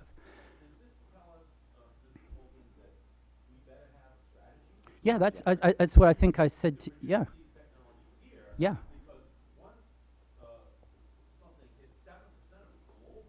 Yeah. Once something reaches 7% of global electricity production, that's a great economic opportunity, and it will only grow as each year goes by. And right now, in your opinion, you know, do we have a program in place that will keep these companies here in the United States, given the fact, here's the interesting, that last year, 45% of the solar technology in the world was produced in China, and they exported 95% of it. They did not deploy it in China. They exported 95% of it. So this gets to the U.S. trade representative. This gets to what the steel workers are talking about. This gets to whether or not, you know, we have an aggressive enough across-the-board strategy to make sure that we're protecting our own potential domestic production capacity here, so that it, you know, winds up with Americans with these jobs. Could you expand on that, Mr. Well, very Bolton? briefly, I think I said, you know, the next 5 years I think are very important for the grid parities on solar and wind. And essentially this is when industries are being built right now. And, you know, as I said, we feel that U.S. policy lacks TLC at the moment. And therefore, you know, we could see more done. TLC again stands for? Transparency, longevity, and certainty. Okay. Dr. Viswanathan. Yeah, so this is one of our favorite charts. You're exactly right. It's Moore's law for photovoltaics. It's the fundamental thesis on which we invest in solar, which is a significant portion of our portfolio. The point I would make is, you're exactly right. Basically, we are very close to grid parity, very close meaning the next few years. If we have the right incentives, we will get there in the U.S. And we're at that stage when this is where the incentives kick in. It's in the lab, it's going into deployment. If we don't have those incentives, what will happen is you'll have lines coming from all of those points, and they're going to go to different countries, China, Taiwan, Korea. And that's what's scary. Having said that, this chart, if you show it to our competitors globally, scares them, because they cannot come down that curve. They can only come down in certain ways, because they fundamentally, that from 1978 to today, it's innovation. And that's America. And that's America. This is our innovation. Exactly. These are the breakthroughs made largely in the United States. So here we are, the innovators, creating these huge technological breakthrough historical moments, and the other countries are taking note of it, putting in place policies, some of them protectionist, and so that they can capture the opportunity that we created out of our universities. Yeah. And to build on what Mr. Fulton said, and also a response to Mr. Cleaver's question, the incentives we're not saying is permanent. It's a few years until we get into that orange-red band, right? Yes. And then grid parity takes off, and you don't need the incentives. Yes. And so that's why I think that's the fundamental tenet that needs to be reinforced over and over. Exactly. And by the way, let me just say this. There were huge subsidies that had to be built into the system in order to build an electricity grid in the United States, especially out to rural America. It was subsidized. It was largely subsidized by urban Americans taking care of suburban and rural Americans. In telecommunications, there was a huge subsidy program so we could have a telecommunications program in the United States, and it was largely subsidized by urban Americans who subsidized suburban and rural Americans so that they could have the same phone service that those in the cities had. But it was a huge multi-billion dollar that still continues to this day, by the way, still continues, the subsidy of urban America, of rural America for telecommunications, for example. So I think people are kidding themselves if they think there hasn't been an ongoing industrial policy in the United States to ensure that the electricity and the solar, and the telecommunications revolution was not available. Okay? It still exists. It's multi-billions per year. So then when we turn to this new technology revolution, the crocodile tears come down from, in many instances, the very companies that got subsidized to be created, in the same way that the telecommunications companies didn't want a third, fourth, fifth, and sixth license to be put out there. In the same way that the existing companies were saying, why would we want broadband? We already have a monopoly. We already have all the customers that exist in America. Why would we want other independent companies? And hundreds of them moved into the space once we had this broadband revolution. Why would we want those people in as well? So we have to work it through in order to explain to the American people that there are millions of jobs here that we can create in the United States, because technology always triumphs. Technology always triumphs. This is going to happen. It's only a question of whether we as a country are going to start out where we're going to be forced to wind up anyway in terms of the importation of these technologies into our country, or the development, the creation of the jobs here in the United States that will then export them to other countries in the world. That's the only question, not whether or not there is a Moore's Law in solar. There is. Are we going to have a plan to capture it here for our country? Mr. Carboni. Yes, I was just going to say that similar laws were applied in the wind business as well. If you wind the clocks back 30 years, you see a similar curve. We took advantage, at least in the early part of this past decade, of the scale that was produced in Europe here in the U.S. in terms of bringing the price of wind power through the price of wind turbines, which are the main driver in the cost models. By the way, if you have that chart, I'd like to use it as well.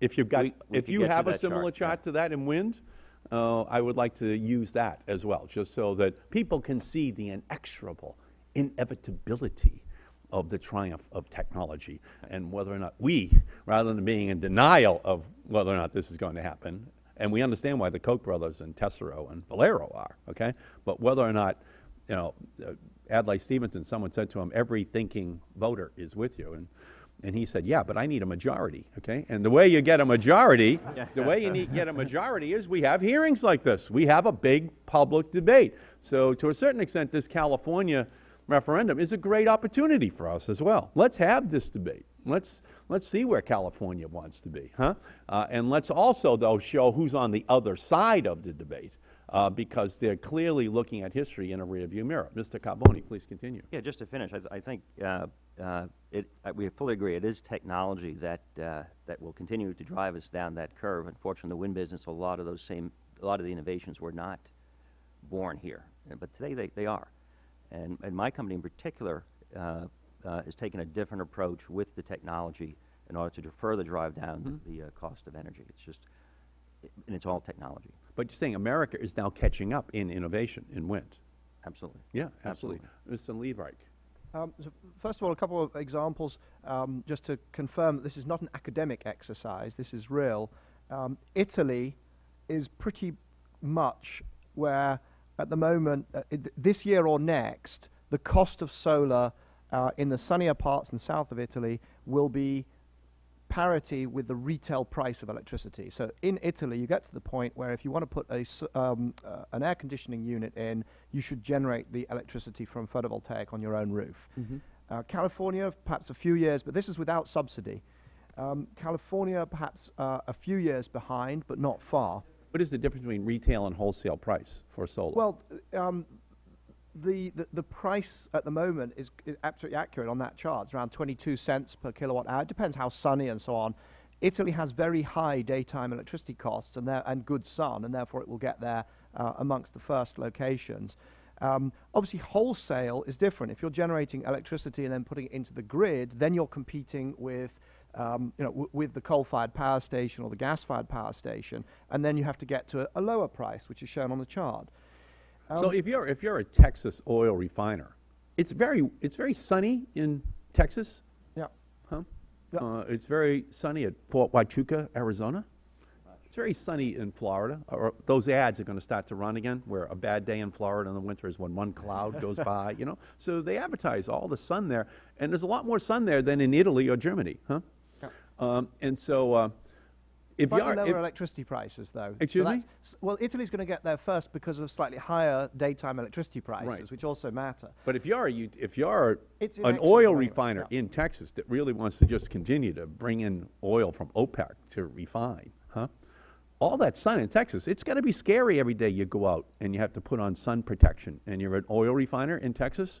It's got to be a little bit. You have to be a little bit apprehensive, not only about your own personal health, but the health of your future in terms of these competitive industries that you have to go to California to slow it down or kill it first before it reaches this epidemic of new energy technologies, reaches Texas in its full-blown market-based form that no longer needs subsidies in 5 or 10 years because you've now created a complete market for it. Do you agree with that? Well, it should be scary because the combination of solar with electric vehicles or plug-in hybrids is a real large-scale threat to the current way of doing business. Yeah.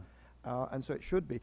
I do want to raise one other You're issue. saying that because 70% of all of the oil which we consume in America goes into gasoline tanks, that these oil refiners have a stake in making sure we don't have a plug-in hybrid and all-electric vehicle revolution, because they could be using solar and wind-generated electricity to power these vehicles and tell OPEC we don't need their oil any more than we need their sand, but that wouldn't require oil to be imported from these countries into refiners in America and reduce our dependence upon imported oil, change our national security status in terms of where we import this oil from and the funding that we give to these countries and in other countries. So there's a huge national security element that goes to the creation of a domestic renewable energy industry that then is providing the lower cost electricity for the plug-in hybrids and the all-electric vehicles that we're using. Indeed. I saw an interview with the Saudi oil minister who was asked about alternative energy and whether he considers the drive towards clean energy as a threat. And his response was to say, no, we're absolutely happy for it to happen because it will never in any way threaten anything we do, essentially. And I just thought, well, that is spoken like somebody who hasn't seen the chart and the trends. You would think that a country that is sunny 99% of the time, Saudi Arabia, the times that it's not, it's in the middle of the night. And if you ever saw it, you ever see Lawrence of Arabia? And poor Lawrence is out there in the middle of the desert. It's very windy, okay, in the middle of the night, apparently, over there in Saudi Arabia, out in the desert. So you would think it would be a country that would have some insight into the power of solar and wind, but they continue to finance, in fact, questions about climate change and questions about the need to, move in this direction as well, although they could be the leaders, in fact, in the development of that technology, but they're not unlike their oil refining brethren here in Texas that is going to try to slow down this domestic revolution.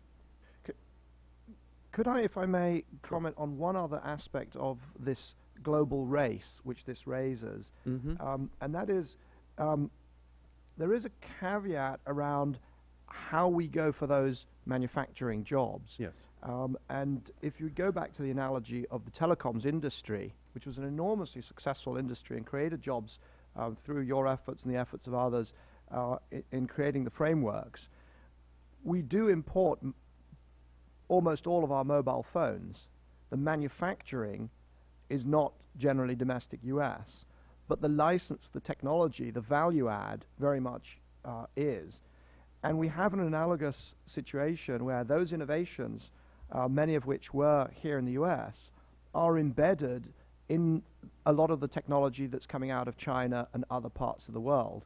So I would just urge caution about seeing success as whether we manufacture cells in the US, yes or no, because our research shows just how integrated the supply chain, the technology licensing, the financing, the search for talent, managerial talent, and so on. It's very, very integrated. And the number one challenge for this shift to clean energy is to keep going down that curve, which requires all countries to be progressing and playing to their strengths. And so I think particularly given the drumbeat of concern about China, about its exchange rate, about its potentially illegal support of its industry, what we mustn't allow to happen is for that to turn into a tit-for-tat trade war in this sector. And so that's my caveat, because it is important that we use their cheap manufacturing where that is appropriate. No. We shouldn't allow them to say, which I think they're trying to say to us, why don't we do this? Why don't we take all of these brilliant innovations that you have in your universities in solar, and then allow us, with our very low-cost workforce, to manufacture it, and together we will save the world. You coming up with the ideas, we with making the products. And by the way, in order to ensure that that's the case, engage in protectionist activity and subsidies that are questionable under World Trade Organization rules in order to create that beachhead of manufacturing capacity in our country that then makes it very difficult for you to compete. So we clearly don't want to be left as Uncle Sucker here, investing in all the research and then not seeing the jobs in America in its fair proportion to what it should represent given the investment that we made as a nation. Do you agree with that, Mr. Library? I would not disagree with that. Okay, thank you. Mr. Fulton. Yeah, I just think it's interesting that the Lawrence Berkeley Livermore Laboratory and the DOE did some research on the percentage of the domestic share of turbine costs, and it's risen from 15% in 2006 to 60% in 2009. So as we've seen the US wind industry scale, that has brought manufacturing onshore. Now, I think there's no doubt that that these incentive programs have played a strong role there. So I don't think it's like America has to lose out here. The data suggests that America has the wherewithal, it has the companies, it's got some of the biggest multinational companies in the world capable of producing the best technology, and it looks like they're prepared to look at manufacturing too. No, that's what I said earlier. It's the race, it's the fight, it's the good fight. No reason why we should lose it. There's no reason. And to just build on what you said earlier, just take a page out of the semiconductor industry. The innovation was done here. Intel, some of the greatest companies are here. They've outsourced manufacturing to the fabs in China and Taiwan. We have ceded nothing in terms of innovation. All the what's going on in cell phones, video, etc. A lot of that is emerging. Some's coming from Asia, but a lot of that, the core innovation, still coming from here, and that's resulting in a lot of jobs being created. Yep, thank you.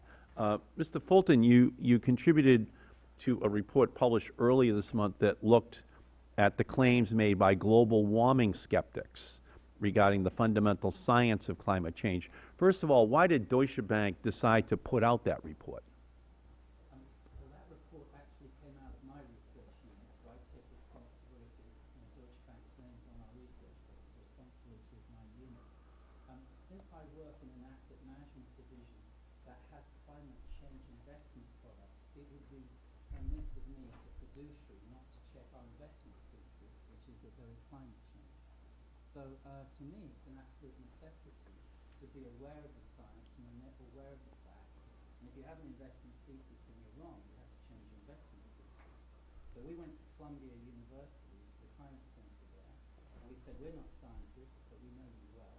Could you conduct a very, for us, a very fair and balanced look at these skeptics' arguments, because we want to know what's going on in those arguments. So they were set out in some detail in a 55-page document, and we asked, could you give us, as best you could, peer-reviewed answers to that, and that's what they did.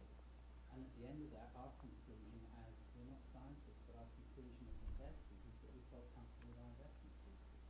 There is still a serious threat from human-induced emissions and climate change.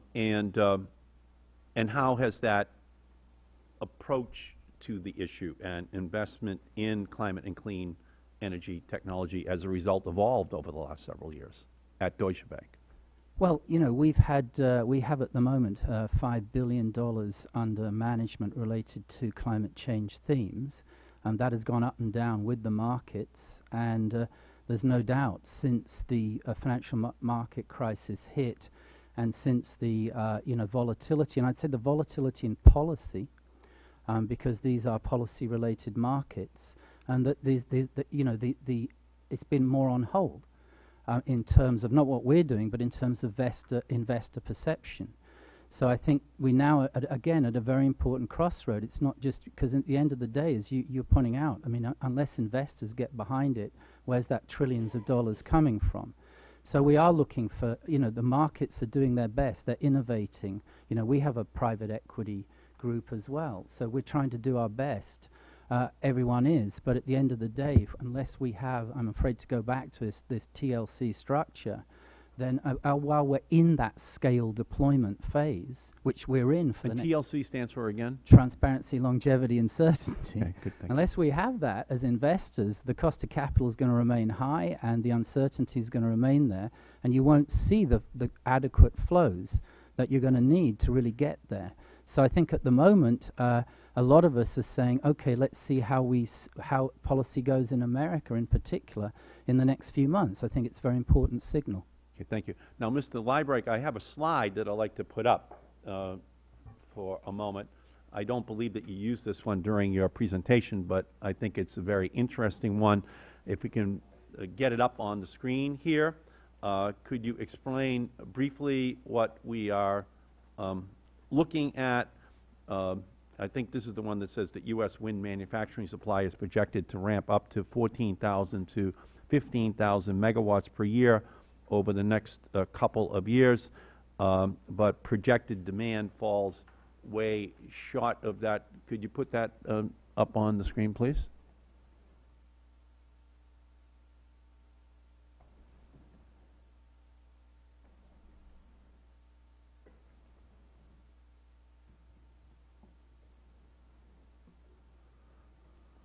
Okay, please. Okay. Could you talk about that a little bit?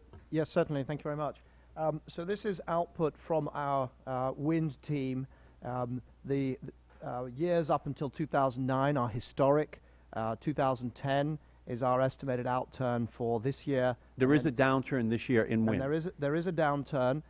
Financing activity, which I showed in the data that I presented in my prepared statement, slowed down quite dramatically at the end of 2008 here in the US and into 2009, and of course the build rate drops away sometime after the financing activity.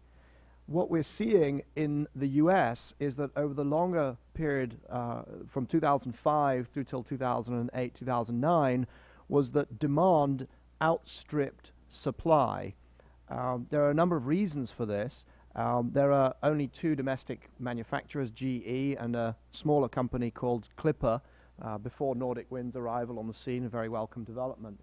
The demand that built up through the incentives, through the programs that were in place, outstripped that supply, and the supply was partly held back by the lack of what my colleague Mark Fulton would call TLC, the fact that the production tax credit for wind expired every 2 years meant that companies were reluctant to, the European companies principally, were reluctant to invest here in the US in order to meet that demand because there was so much uncertainty about the use of those assets.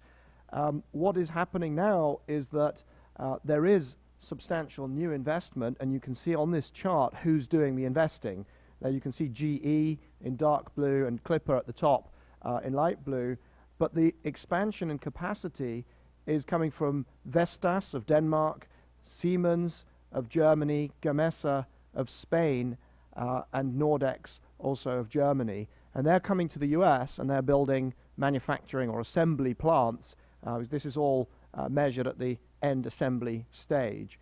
The issue is, though, that now there is insufficient demand to fill those plants. So we're moving from a situation of undercapacity, supply constraint, to overcapacity, which is very good news for the cost of turbines, which are coming down. We produce the wind turbine price index, and we're seeing turbine prices coming down already by around 20% from their peaks in 2009. So we are going into a period where there's going to be lower level of installations because of the difficulty of financing in the post-crisis environment, at the same time as you're saying that the derivatives-driven financial meltdown has now had an impact. The fact that we didn't regulate derivatives accurately, wisely inside of the financial system now has a collateral consequence in terms of now receiving financing for something that obviously has seen a reduction in the overall cost of producing this new technology. Well, I don't think I mentioned derivatives. I just want everyone, when you say the catastrophe, we know the catastrophe is that unfortunately around the world people were buying derivatives packed with all kinds of very poorly structured investment vehicles that were not well understood by the global investment community that unfortunately has come back to haunt all other industries as well. And I'm not sure Tea Party activists fully understand that counterparties actually don't have a stake in policing the derivatives global marketplace, since the CEOs of most of these companies who produce the derivatives don't even understand what a derivative is, except that it was a center of economic profit for them. But ultimately the bubble burst and it's having an impact in other economic areas as well. I only say that just, to point out, I was the chairman over Wall Street for 14 years as well, so I bring that knowledge in as well as telecom from the 90s, just to add it in as an extra factor of what the consequences are of turning a blind eye to things that were completely knowable in terms of the impact that derivatives and subprime mortgages would have upon not only ours but the global economy. So I just throw that in as an editorial comment. Yes, Mr. Leibrich. So there was a crisis. There was a crisis. There was a crisis.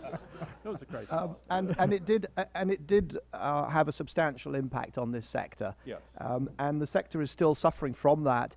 Yes. If you step away from the various support mechanisms, the availability of capital is much reduced, and the cost of capital in the private markets, the debt markets, the equity markets, remains stubbornly high even now 2 years after. So that is why there is such a focus on programs like the cash grants, because it is impossible otherwise to get the same level of projects financed.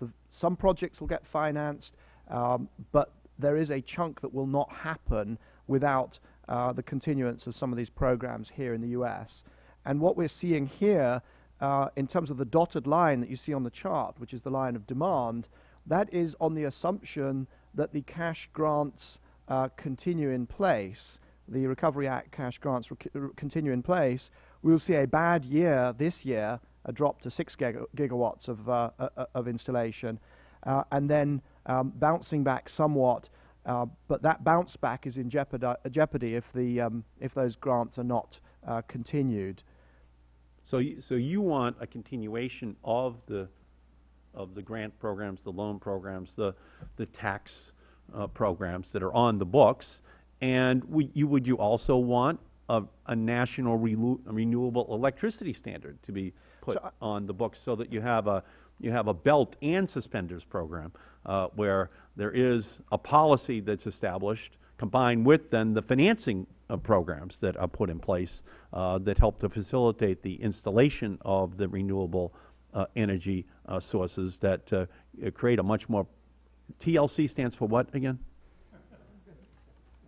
Transparency, longevity, and certainty. Longevity and certainty for the investment community, right? So that's really what we're trying to do here. I have to keep repeating that in English for, you know, because we're going to have a big public debate in the United States, and TLC means something completely different than what you mean it to mean. It means more the way Aretha Franklin used it in the song Respect, okay? So just TLC just means something else. We sort of hope people might relate to it, though. Right, I know they should, but it's the TLC for the renewable energy industry, but it includes the grants, the loans, plus the policy that's put in place that creates an environment where they get a lot of TLC, right?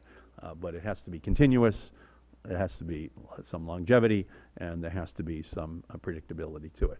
Mr. Leibrake. So when you say we're an information provider, so we don't sort of use that, that approach.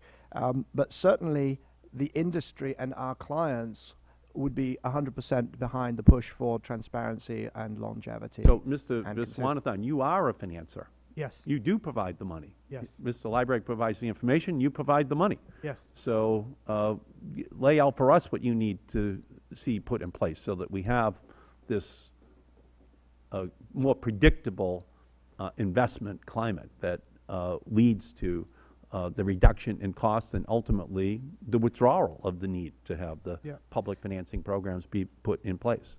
Certainly. I think exactly what you had said, Chairman Markey. We would like continuation of these programs, 48C, 1603. We'd like the 48C also to be refundable, as Mr. Carboni said, especially given a lot of these innovations are happening in startups that are starved for cash, and we need to incentivize them. I think the loan guarantee program and ARPA-E have been very successful, and there's a lot of good coming out of it. We need to have that in place. We need to have a national electricity standard and energy efficiency standard. If you look at some of our peers across the globe, in China, they have multiple of these incentives. They have a stimulus for clean energy. They have a renewable energy standard. They have a feed-in tariff. They have an energy development fund. All of these things are going to be very, very helpful as we build that clean tech economy. But your firm is still putting up billions of dollars Yes. in the clean energy sector. Why is that if you see all these pessimistic signs on the road as well? Why are you still investing so many additional new billions of dollars into the clean energy sector?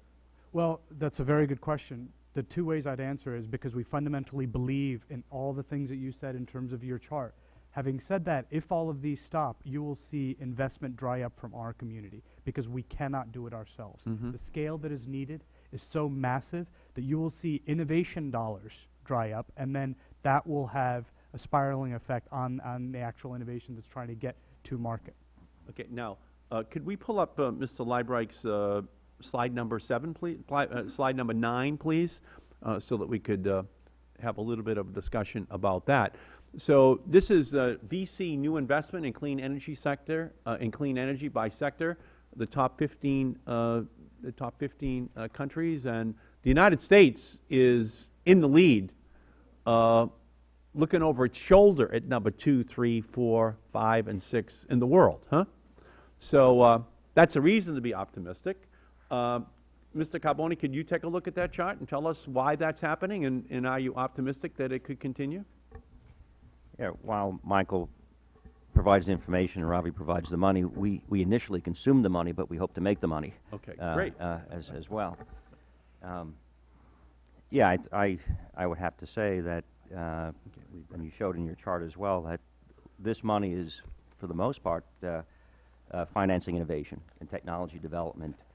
And a lot of those early-stage startup companies are actually starting here in the U.S., and our company is one of them. And Mr. Viswanathan is actually one of the investors in our company as well. We're initially invested by UK and European-based investors, and just recently in the rounds of financing that we did late last year, we're able to attract investment from the U.S. community and actually establish ourselves here in the U.S.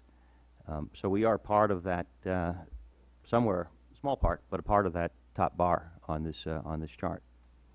Okay, thank you. So, Mr. Liebright, thank you so much for providing these great graphs. It's very, very important for us to understand it.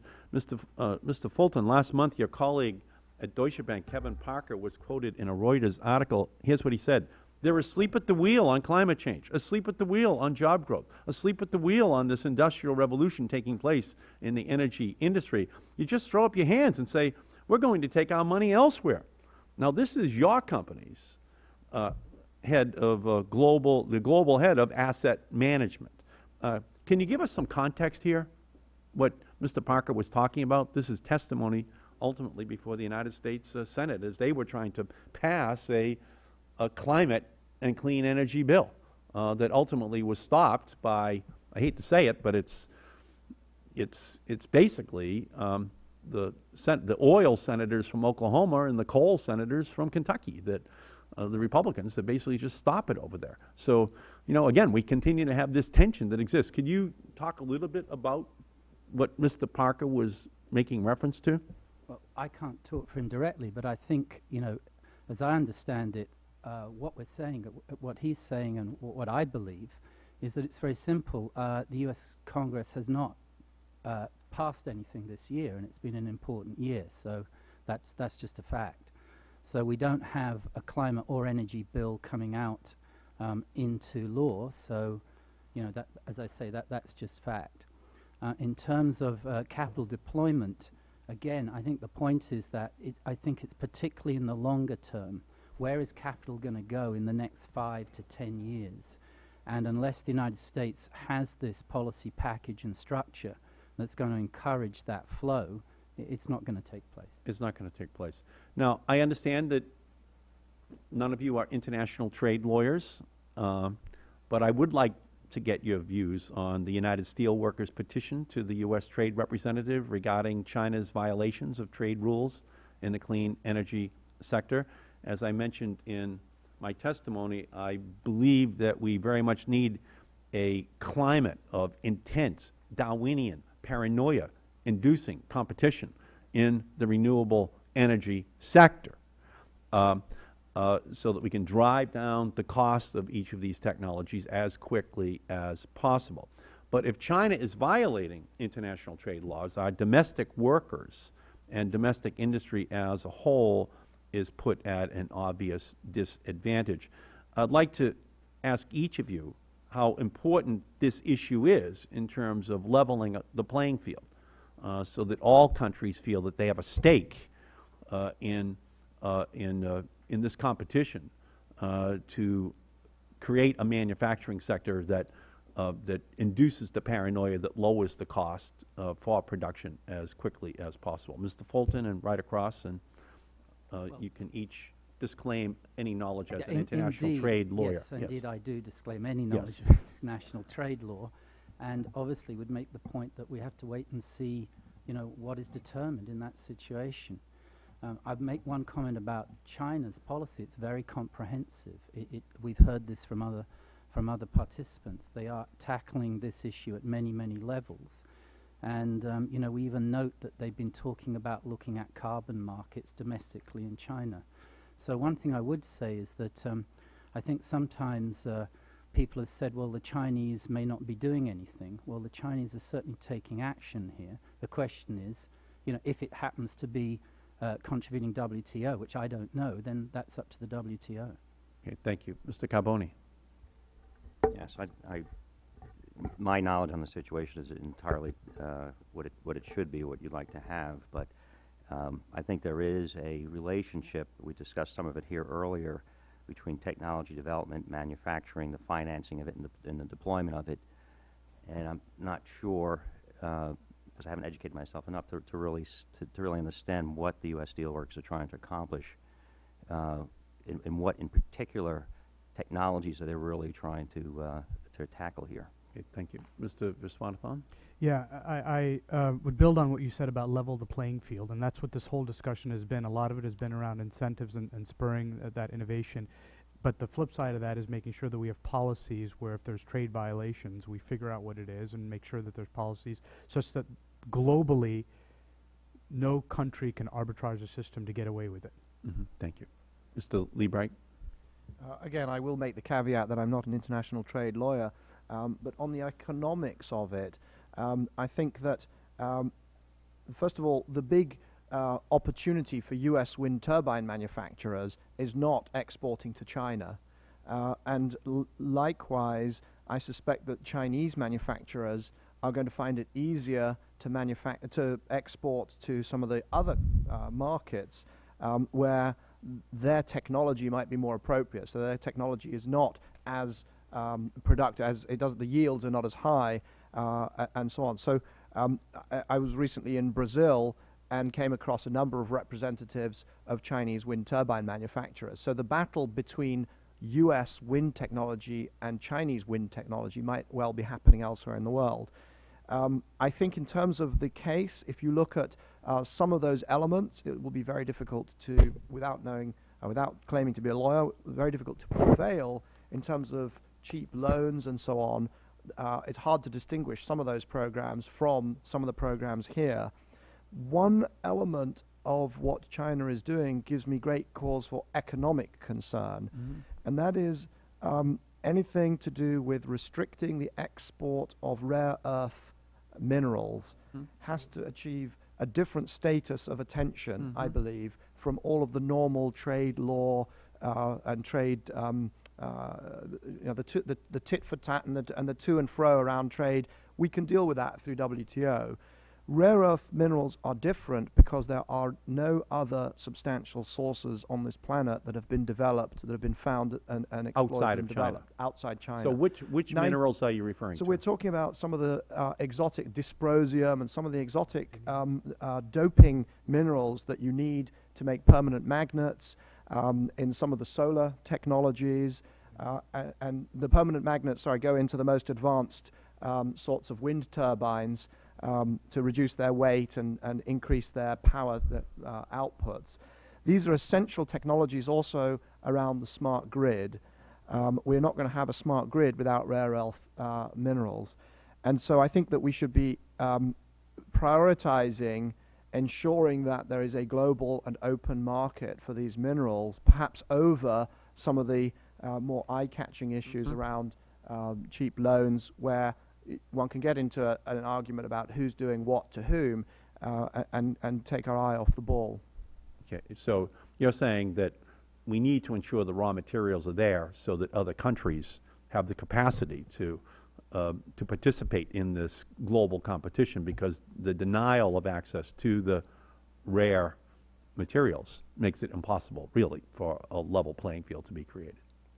Indeed, if we cannot, if the manufacturers in the rest of the world can't have access to the rare earth minerals or the products that they go into, the magnets and so on, then it's going to put those countries at a very, very substantial disadvantage. Yeah, the Department of Energy is actually considering loan guarantees for U.S. rare earth production, which is something that I also think is very important, that we begin to recognize that as something that should be specially focused upon in terms of rare earth minerals here in the United States and the extent to which we are also financing that development as well.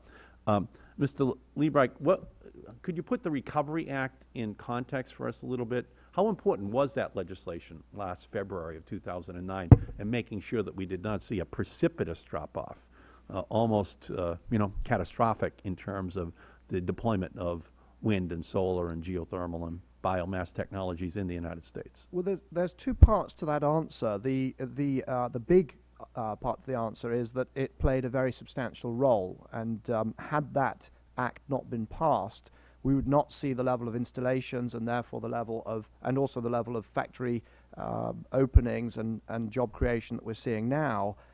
The caveat, the small part of the answer, is that there was actually a period where the industry was actually waiting, because they were waiting for that act to be first passed and then for it to be clarified and so on. So the stimulus for a period, acted as an anti-stimulus. And I say that only because we're through that period, and I say it only for the record that it was actually a difficult period.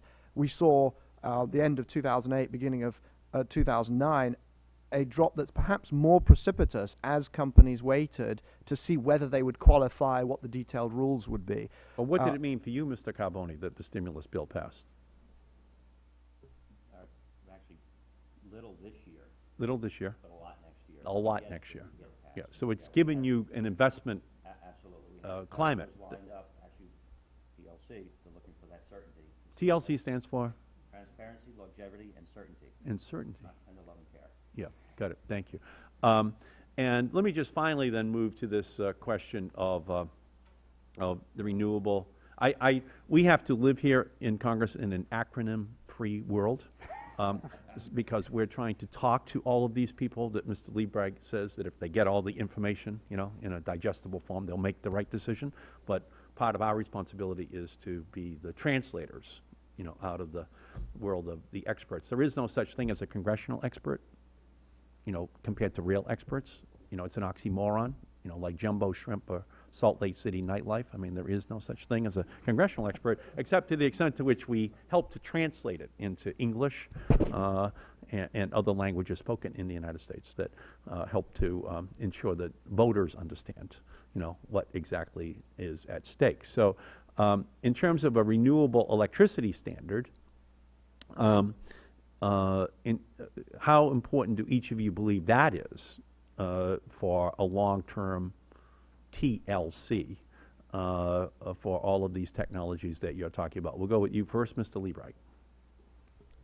So I think an aggressive renewable electricity standard in terms of its ambition, Yes. and also in terms of its penalties for non-achievement could be the single most important long-term factor in the development of the market here in the US.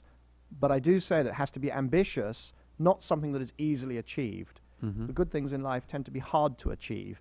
And if it doesn't spur changes in investment practices and so on, then it's not going to be substantial. So ambitious in scale and with penalties that are meaningful. In other words, that the various companies, utilities, can't simply pay the penalty and go on with business as usual. Mm-hmm. That, in place over a long period, setting a long-term target would be very important. The single critical thing that has to happen, whether it's through a feed-in tariff, whether it's through a portfolio standard, whether it's through any other mechanism, is that it has to create demand. We are not going to win this simply by working on the supply side. We've got to have demand so that the companies that are being financed and that are producing the technologies know that they'll be able to sell and get revenues here in the US. Not just that it'll be cheap to open a factory, but that there's somebody to sell the products from. So I think it is critically important. Mm-hmm. The states have shown great leadership in moving ahead with their own renewable energy standards. As I mentioned, 30 states have got some sort of standard. And a national standard which builds on that, which goes beyond that, would be very, very helpful. Well, as you know, or maybe I'm going to inform you of this, but on yeah. June 26, 2009, inside of the Waxman-Markey bill, was language, my language actually, that created a 15% renewable electricity standard by the year 2020 in the United States for all 50 states, not for 30 states. And another 5% that would have to be extracted by the utilities and new energy efficiencies in the way in which they generate electricity. So that would be 20% by 2020. Would that meet your standard for challenging the system, Mr. Liebrecht? It would most certainly help. There's no question. My own view is that if you look at those cost curves,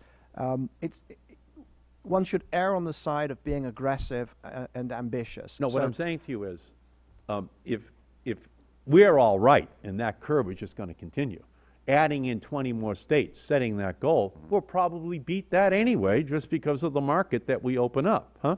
So that while you're right, we should, AT&T testified before Congress in 1981 that 1 million people would have cell phones in the United States in the year Yeah. 2,000. 1 million. Big goal for AT&T as a monopoly, huh? Yeah. But as I was moving over the third, fourth, fifth, and sixth, spectrum license, I wasn't going to predict that everyone would have 2 devices in their pocket by 2010, and that children would have their own little devices as well that they could be walking around with. But I kind of have confidence that technology ultimately triumphs, and once you set this larger goal, actually, it will probably be exceeded as long as you set something that was reasonable, that people will go over it. And anyway, that's just the way I view it, given my experience in the cable, satellite, and telecom sector. And I think that's what will happen if we can get something passed. Do you agree with that, Dr. Viswanathan? I agree very much with that. As Mr. Fulton said, 30 states have it now, but those policies are in danger unless the federal government adopts a national standard, so I'm very much in favor of that. Yeah, they're in danger, of course, because oil refiners from Texas are going to, if they win in California, they're going to state by state. Exactly. And they'll be on a path of destruction for a renewable energy policy being in place in those states. I mean, that's no question about it. So we have to win in California. Mr. Carboni. Number 1 on my list, Congressman. And I'm not sure I would argue whether it should be 15% or 17% or 18%. I think it should be now. It really should be now. And then we could get ourselves out of production tax credits, investment tax credits, and all of these things as we get the incentive to scale. It's more important that we do it now. Thank you. I'm with you. Mr. Fulton. Yes, well, I particularly echo Michael's point that it should be ambitious, and if you really want it, if it's going to stand alone, it has to have enforcement and penalty on it, or else, again, you need this whole structure underneath it of incentives. So you can do it in different formats. The other point I'd make is that at a technical level, a national REC market, renewable energy credit market, is probably more efficient than a pure state-based one. So it has actually a technical side to it when you go and talk to the guys that are actually trading these RECs. They actually like a national standard. Thank you. And here's the perverse position that we're in. The Edison Electric Institute signed off on that standard in that bill on June 26th, 2009. So that's where American public policy is right now, trapped over in the Senate with a minority of senators coming from and representing the perspective of oil and coal from Kentucky and Oklahoma, kind of denying the rest of the country this revolution, while we were still funding in that bill, by the way, $60 billion for carbon capture and sequestration, research, development, and deployment. $60 billion in the bill, so that the older industries could move along as well as part of this clean energy revolution. So it wasn't as though, it was just all one side. It was going to be a comprehensive, all of the above strategy. So we're going to wrap up the hearing right here. And we're going to ask each one of you to give us the 1 minute you want the American public to remember from your presentation. And as we go forward on this clean energy debate here in the United States, we're going to go in reverse order of the original testimony, so that you can each give us your summary. So we'll begin with you, Mr. Fulton. Again, if you could move over that microphone, we would very much appreciate it. So again, we would say that creating transparency, longevity, and certainty in policy structures is crucial to creating a new clean and green energy sector, which will stand the United States in great stead in the long run. And in doing that, at the moment, there's a lot of discussion about national renewable electricity standards, about extending the incentives coming out of the stimulus package, and all of these should be looked at very carefully at the moment, because this is a critical moment. The United States needs to get on the job in the next 5 years. This is when the cost curves are falling. This is when the manufacturing and the industries are being created. Thank you. Mr. Carboni. Yes, thank you. Look, we are an early stage company, and we will require some support.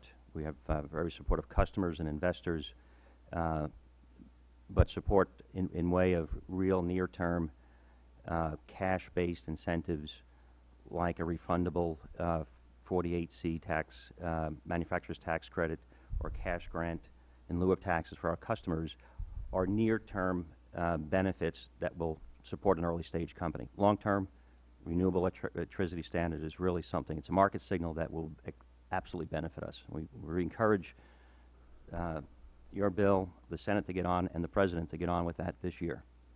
Thank you, Mr. Carboni. Dr. Viswanathan.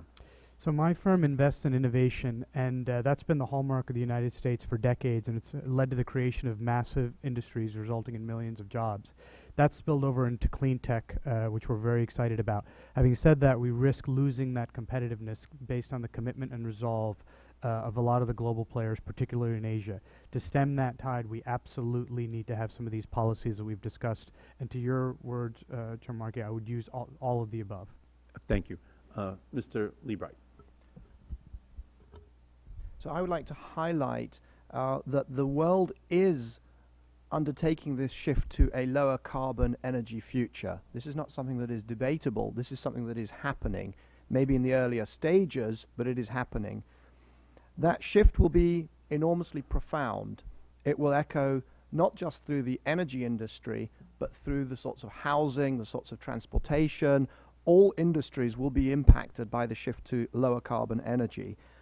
And in so doing, it will create an enormous wealth of new technologies, a wealth of new jobs, and a wealth of new wealth.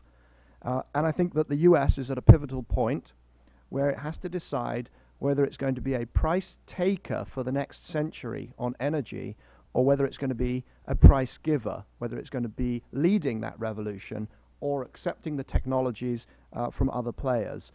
That's what is at stake. And then finally, I would also like to highlight the importance of what's happening for investors. And by investors, I don't just mean investment banks or asset management companies. I mean every American who has a 401k or who's saving.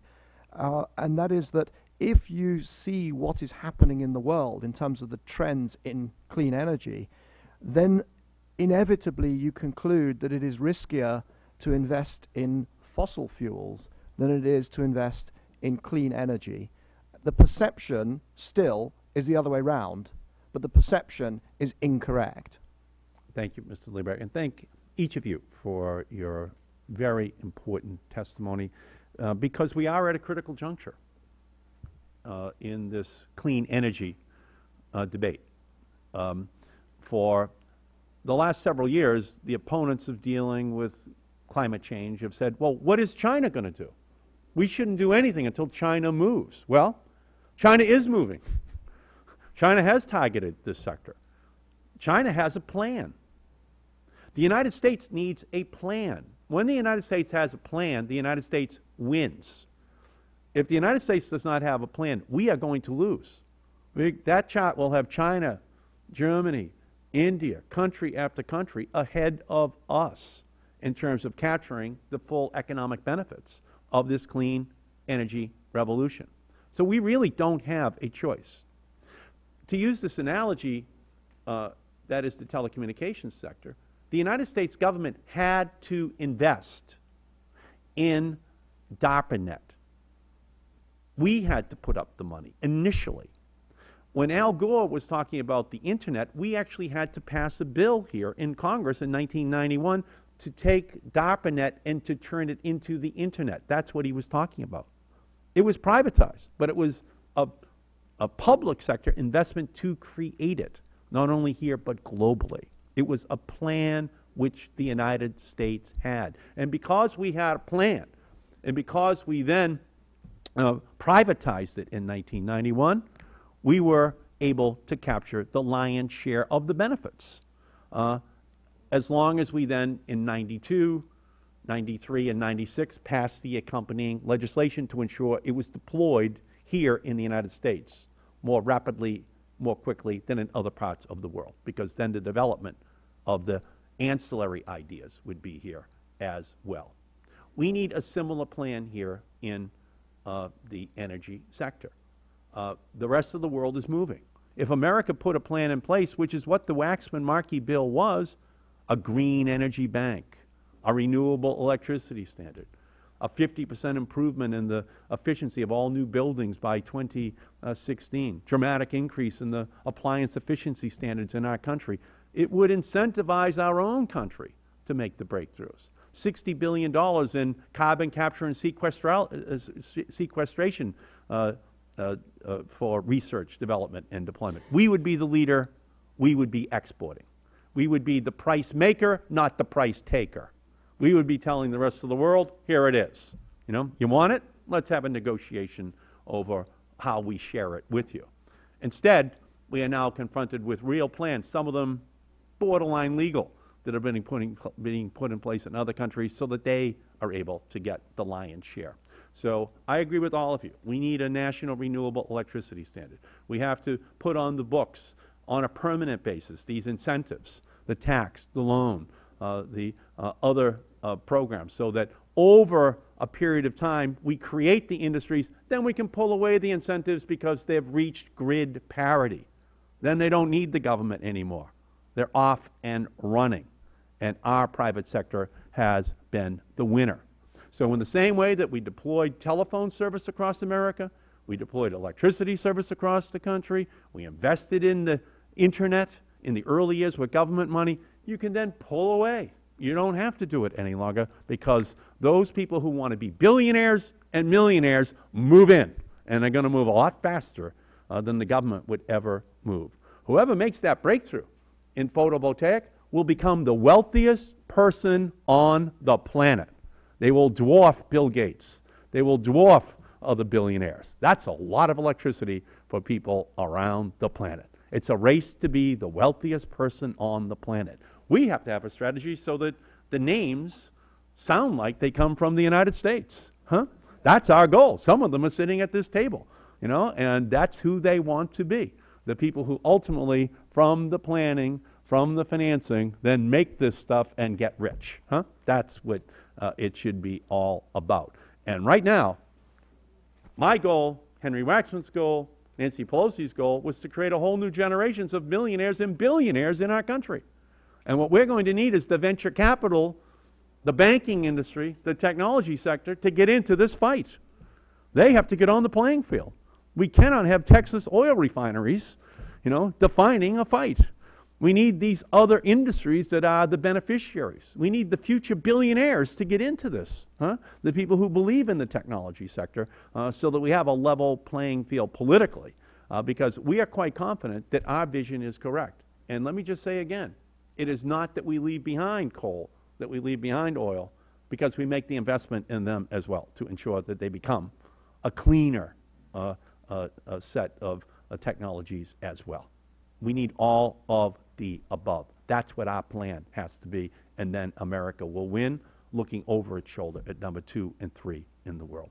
Thank you all so much for your participation here today. And I have a report and a letter on clean energy investment prepared by the accounting firm of Ernst & Young that I would like to put into the record without objection. Hearing no objection, it will be in the record. This hearing is adjourned. Thank you all so much.